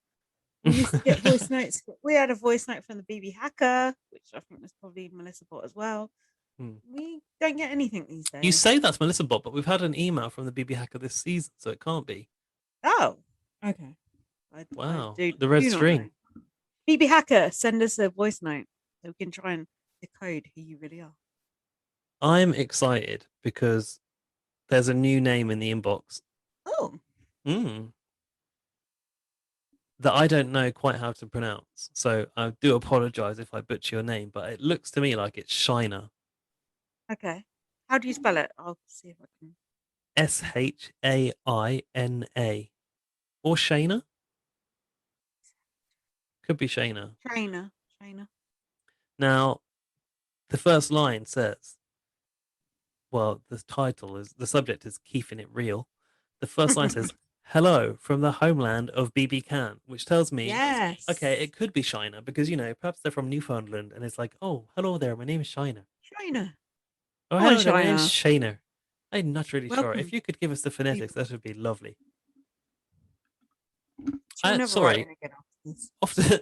off topic, but I had a meeting with someone from Newfoundland the other day on Did you? on the internet on Zoom from work Mm. with work, and I resisted the urge to be like, "Is he a screecher? I know all about Newfoundland because I watch Big Brother Canada."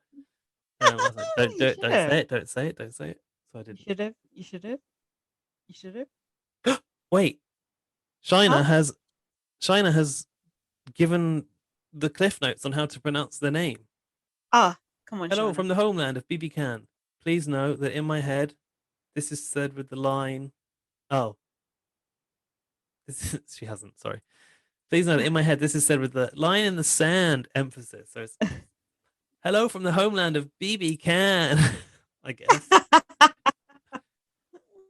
I recently came across BB on Blast via a suggested podcast vis-a-vis Julie Girl. That's good. And Shout out guys, to you, don't girl. tell them, but I secretly ditched them for you. Don't do that, China. You She can have says, both. JK, which we thought meant joke, but it means just kidding. But Thank God for that. I may or may not have bumped you ahead of them in my podcast queue. And it's not just so I get to gaze upon the 90s noughties glory of your thumbnail on the reg. You what? What does that mean? Say that again. Oh, I think I need a drink of water. Hang on. Come on, guys. Yeah, we're getting compliments here. Let's savor them while we from can. a new person as well. I can't take the pressure. Yeah. Shiner is pitting us against Julie Girl.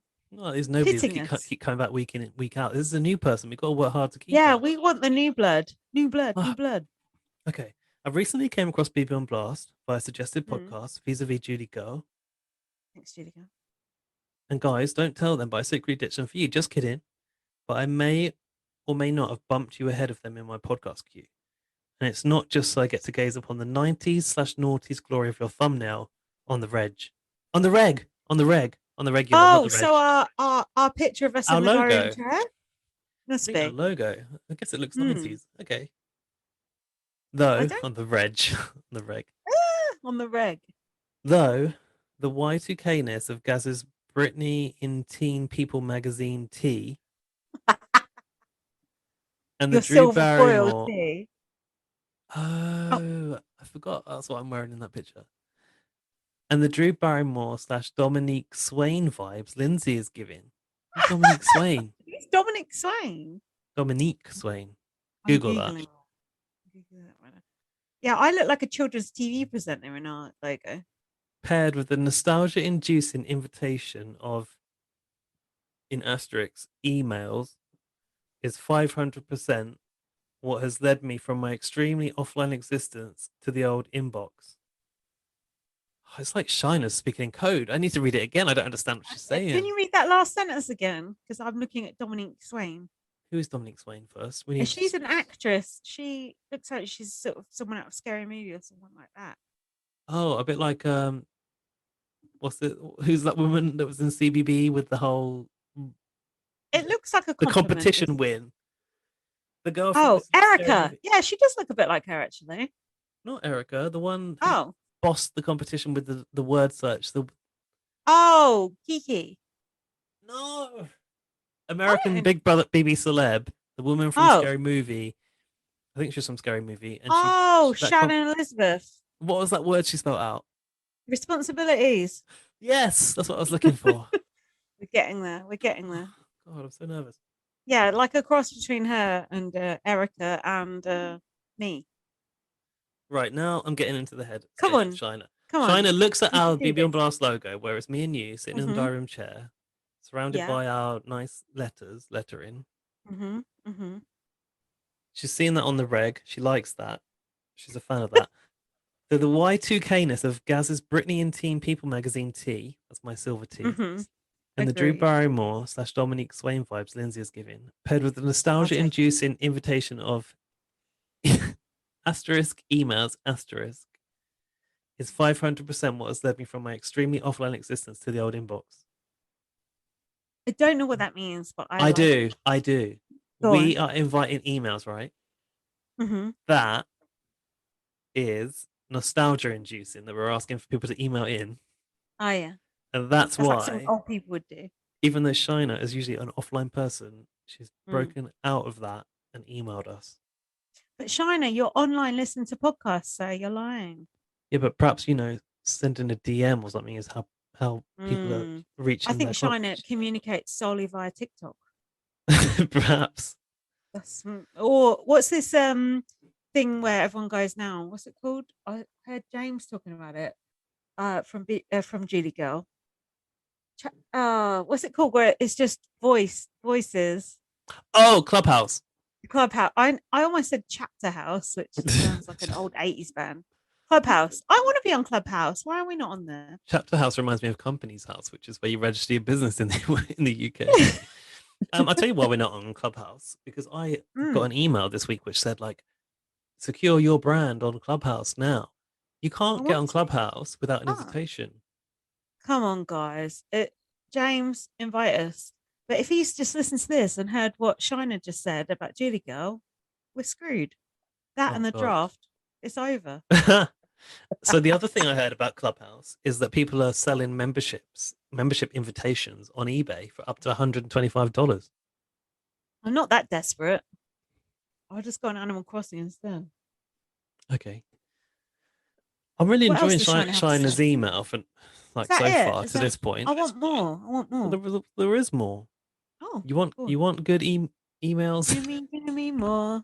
That's what Gaz says when he's wearing that silver t-shirt. Okay, so just to recap, previously on Shina's email, she's Canadian. She thinks we have a sort of noughties, 90s aesthetic, paired with the fact we were talking about a million 90s things on the last episode, I think, or the episode before. I'm dressed a bit like Britney in Teen People magazine. You're dressed like Drew Barrymore and Dominique Swain. We don't know who that is, but fine. I'll take it. She looks We're good. asking for emails. That's retro. She's gone, okay, I'm going to go to my computer. I'm going to send an email. Mm-hmm. Oh, that and this. I genuinely can't tell if the Joni Mitchell bit was bait for Canadians to come out of the woodwork and bandy British microaggressions about Love Actually. Well, I won't sink so low, but nice spicy try. Your Joni Mitchell bit got quite a lot of traction, actually, didn't it? Actually, I feel bad because Laurie sent a link to a song, and I never listened to it. No shit. I was working out at the time. I couldn't. That said, I do sincerely appreciate your subtle and mellow wit / humor. I've been wishing for a reprieve from the manic American teenager YouTuber energy that the podcast I previously listened to alongside seasons of BB seemed to have devolved into. Oof, it's like the din of a youth drop-in center sometimes, giving me a headache. Okay, Shina is my new fave. So thank you for providing a calm, geriatric 30-something lanai to which I might retreat and day drink and cackle darkly. What's a lanai? You'll know. I don't. I don't know. 30-something. I wish. 30-something lanai. What's that? LANAI. LANAI. She's got us on the hop. Wait, sorry. So thank you for providing a calm, geriatric 30-something lanai. Geriatric is like over 80s. A lanai is a type of roofed, open-sided veranda, patio, or porch originating in Hawaii. Oh, that sounds nice. To which I might retreat and day drink and cackle darkly. Cackle darkly, I like that. The bee's knees, as Granny Braden might say. Hard yes, the observation of his swapping out his usual nanwear for one of the bros' standard Canadian white girl TM uniform. That's what I was saying last week. Yeah. Got his bed and tie camo on to infiltrate their camp. Does it mean Beth and tie? Bed and tie. Beth and Jed and Ty. Got his bed and tie camo on to infiltrate their camp. ... Okay, that's all for now. Just wanted to say Please. hi and send some appreciation from the, yes, rapidly defrosting Canadian tundra, where the reindeer, rats, and raccoons roam. I'll leave you with this bookend. If you had to follow Braden's Dress to Please lead and swap out your rad millennial tops for tacky, shillable shirts to wear around self-promoting, what would your shirt say? Stay gold, Shiner. That's a good question. This is the best email we've had definitely this year, possibly ever. What could we say? Like keep it real or something like that. What could you say? Gas me up. Does it have to involve our names or not? Dazzle dazzle. I think your one's better for you than me. Yours would want to be edgy, wouldn't it? No, it's got to have your name in it. Nothing really rhymes with Linz, I don't think. I don't even know what the word shillable means. What does that mean? What does shillable mean? I actually don't You've know. out vocabulary, Lindsay. This does not happen. Oh my God. Shillable. Yeah, but normally I'm only competing with you. I'm looking at it now. I know, it's not exactly a high bar, is it? Well, no, you ain't. Swap out your red millennial tops for tacky, shillable shirts to wear around self-promoting.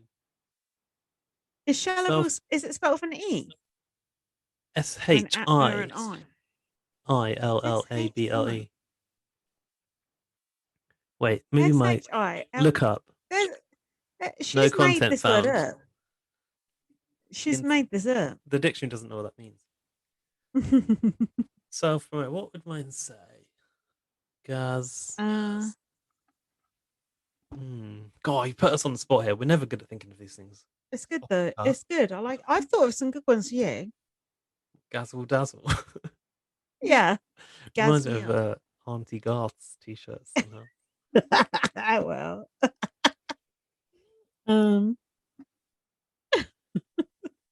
You want me to think of something for you now, probably. There's nothing rhymes with what rhymes with Linz. Lindsay for the Winsy. Yeah, Linz. Well, how about just Linz for the wins? That could work. I like the fact we've just gone down this rabbit hole and we're just fucking staying down here and not moving along. This is like that game what on rhymes with Linz? Chin. Take it on the chin. No. Take it on the Linz. No. No, I don't want to take it on the chin. I want to win. Yeah, Linz for the win, surely. This reminds me of that FTW. Linz for the win. It reminds me of that game that we played where you have to draw a t-shirt, and we drew a t-shirt. But what we didn't realize was we had to draw the design for a t-shirt. We just drew a t-shirt. God, that was probably like this time last year. Fucking hell, it's been a long year. Draw a t-shirt. I've got to draw another. I remember you going, "Well, I've got to draw another fucking t-shirt." It just didn't make any sense. Oh, that was kind of fun. I missed doing those. What was that called again? That game? Jackbox James. Jackbox. Not yeah. James. I remember when when I first heard about Jackbox Party, I thought it was some sort of weird gay thing. Definitely thought it was a sex party. China, what I want to know is, what would you put on our t-shirts for me and Lindsay? Please email us next week and tell us what China, you would put on the t-shirts. If you don't email next week, we're going to be quite bereft. And also, we'll have Lorcan, we'll have Laurie. You know, we're done with those people. They're just old news. Also, Shina, can you please tell us what shillable means? Because I really don't know. We're old. We don't, and we're those 90s, noughties vibes. We don't understand these newfangled terms. Do you think Shina's older or younger than us? It's got to be younger because she's like watching these young YouTubers, and she's like, she comes to our little veranda and chills out with geriatrics. Not geriatrics. How fucking dare you? Don't email us ever again. No, actually do. I love that email. It was good. It was good. It was good fun. It was a challenging read. I don't know what bed and I don't know what bed and tie camo is, but I really enjoyed that. You know, this is the little observations you get from BB on Blast you don't get elsewhere. Like you noticing that Braden was dressing differently, me noticing that Rohan might have had lip fillers. No one's commented on that though, because I don't think anyone else You're the only fucker agreed. who's noticed that. Except, when he's in jury, I'm going to keep an close eye on that. Although I keep saying that and I keep forgetting because he's so boring. Laurie has emailed us. Laurie, says, we didn't mean what we said. We love you. What did Me we say? saying we, it was me who said it. What was What? that? What did we say? Oh, I just said we don't need Lauren, Laurie, Oh, Lauren, to email us. Lorky, no more. We've got new people. Laurie says, I'm glad BB Can is letting us see comp results. Cliffhangers don't work unless you go off the grid. We've been crying out for it. So next week is a 2-person buyback. Got it. Got it. Get it? Got it? Good. I ain't got it, so I'm glad Laurie has.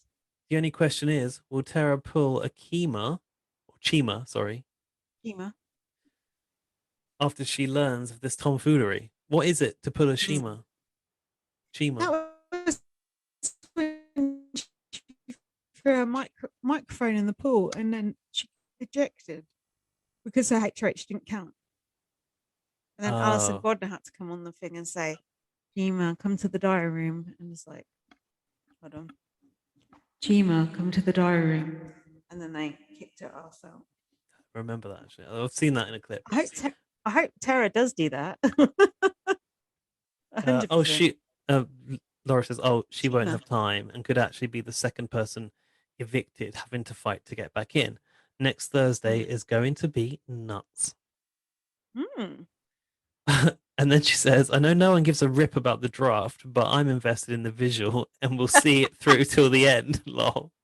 Laurie's the only person who still cares. Julie Girl have never mentioned it. We don't mention it anymore. Only Laurie cares. Come on, who have I still got in the draft? Who have you still got? I feel like I've got Beth. You have, and Ty. I only have Jedson. James that's not bad.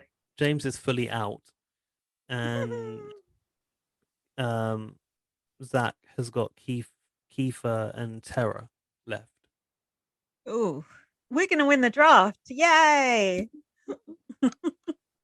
Yeah, high chance I'd say, unless Kiefer wins. No, I don't think so. Also, we've 100% win the draft.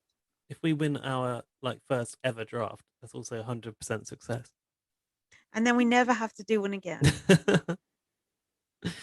Lorcan. Okay. Don't fear the Kiefer is the nice. subject line. I like that. What does it mean? Don't fear the... Is it a don't play on words? The Reaper. Yeah, don't fear the song by the Rolling Stones, I think.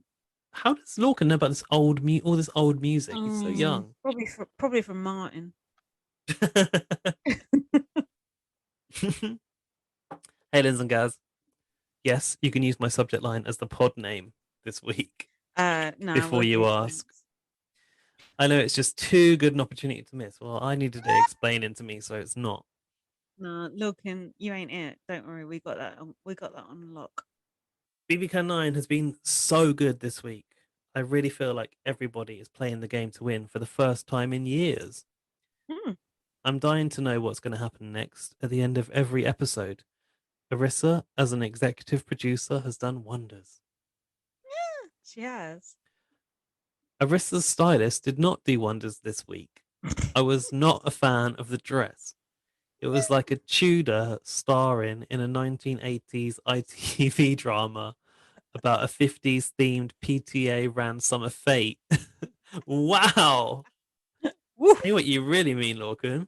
Zing. You cannot come for Arissa like Lorcan, that. How dare you? I saw your excited face when Arissa popped up on my birthday call. Fangirl. Right there. I really hope this. I really hope this insert force catchphrase as I get excited thing doesn't catch on for future seasons. What? I really hope this open brackets insert force catchphrase as I get excited close brackets thing doesn't catch on for future seasons. It works when they kicked off Drag Race because they're funny. But if I hear "What are you at?" one more time, Oh, I'm right, going to yeah. go mad. What are you at? More like, what are you shat? Nice. I'm annoyed that Tina's gone though, because she was the last person I had left in my draft with the rest of the L's and Rowan.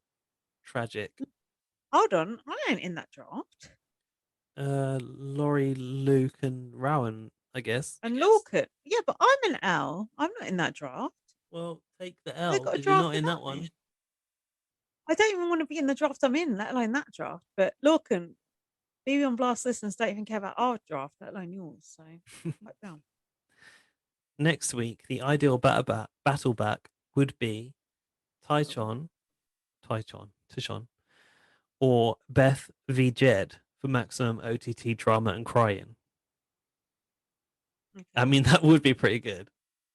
Hmm. Beth versus Jed.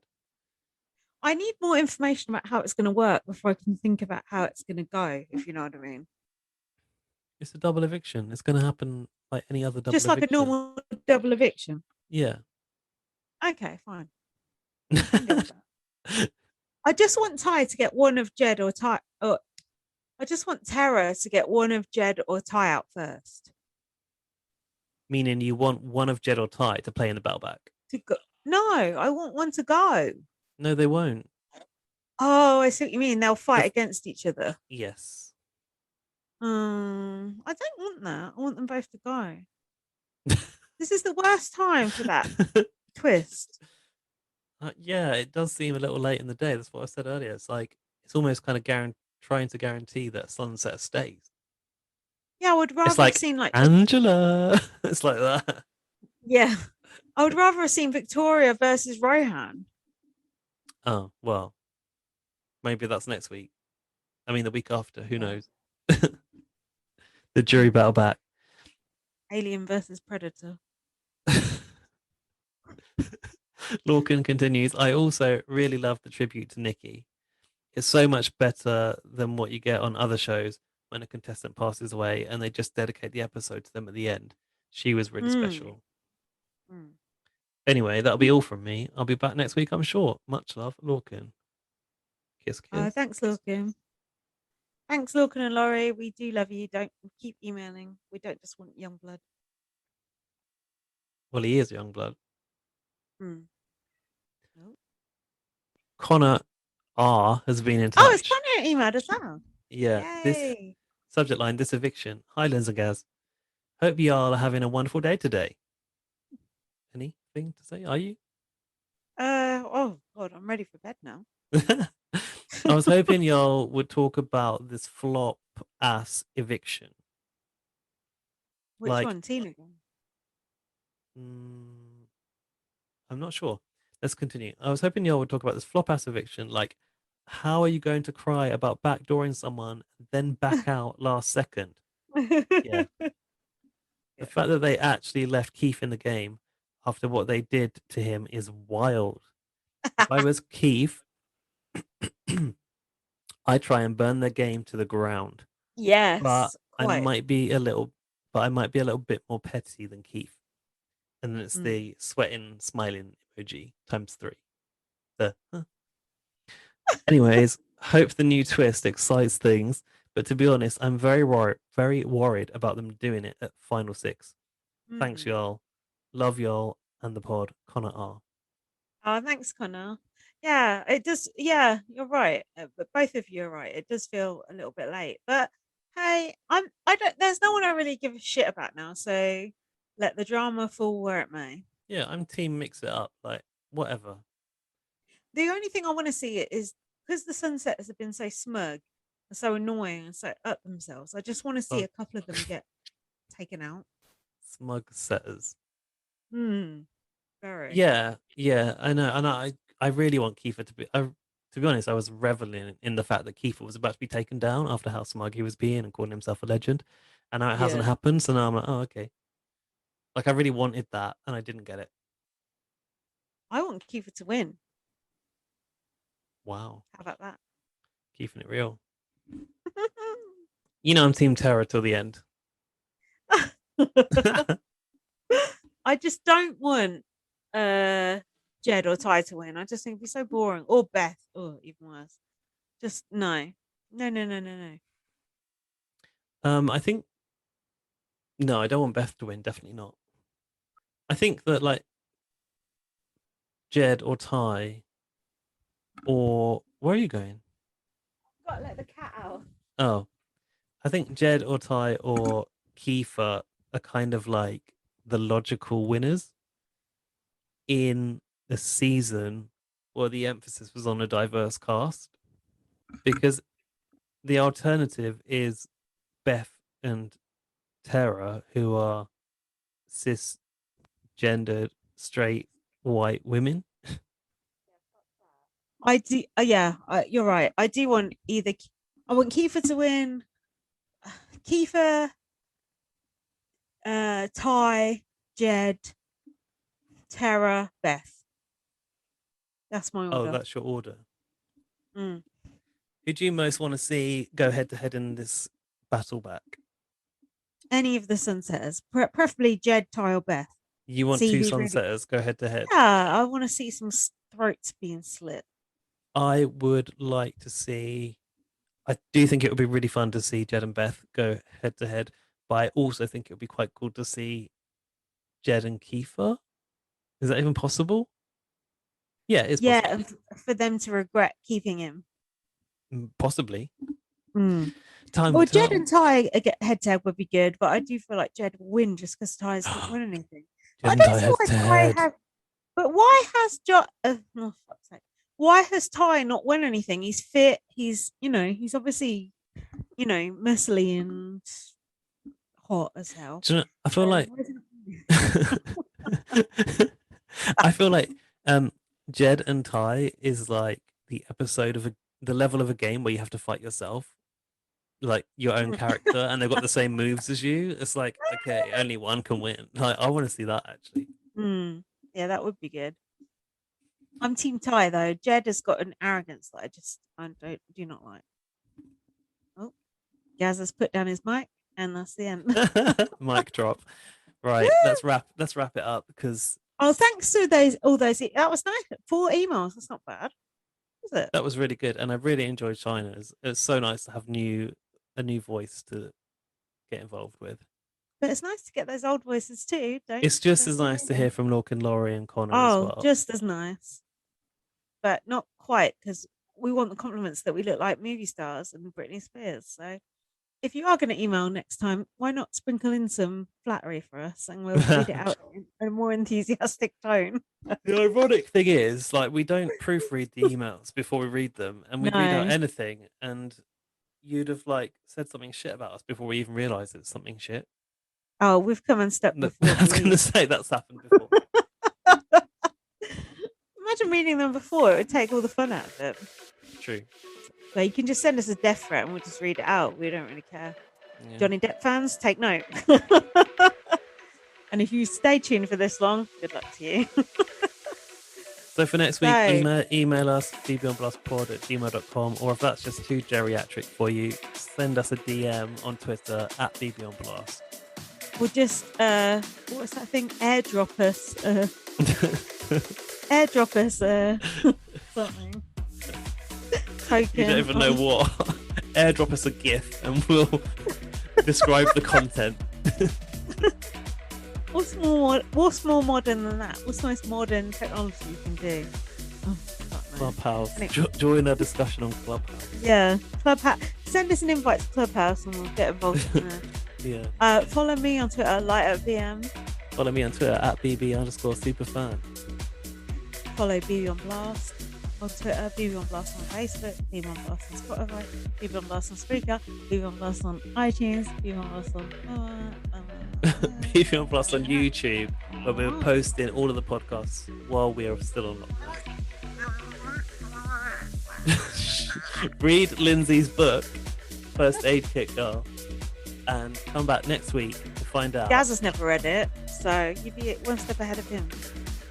Come back next week to find out who makes it back into the BB Gun house in the fake double eviction battle back. But Gaz's boyfriend has read it. I think he enjoyed it thoroughly. So. Say bye. Say bye to the people. Gaz is like, wrap the shit. Fucking hell, God knows how long this is. Thank you so much for tuning in. Bye. Bye. Love you. Bye.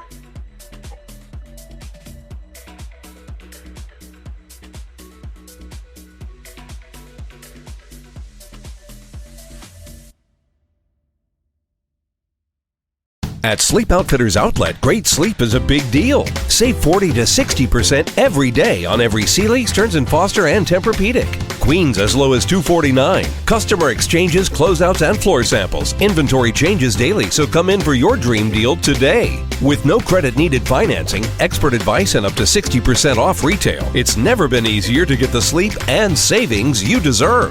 Go to sleepoutfittersoutlet.com for financing details and to find a store near you.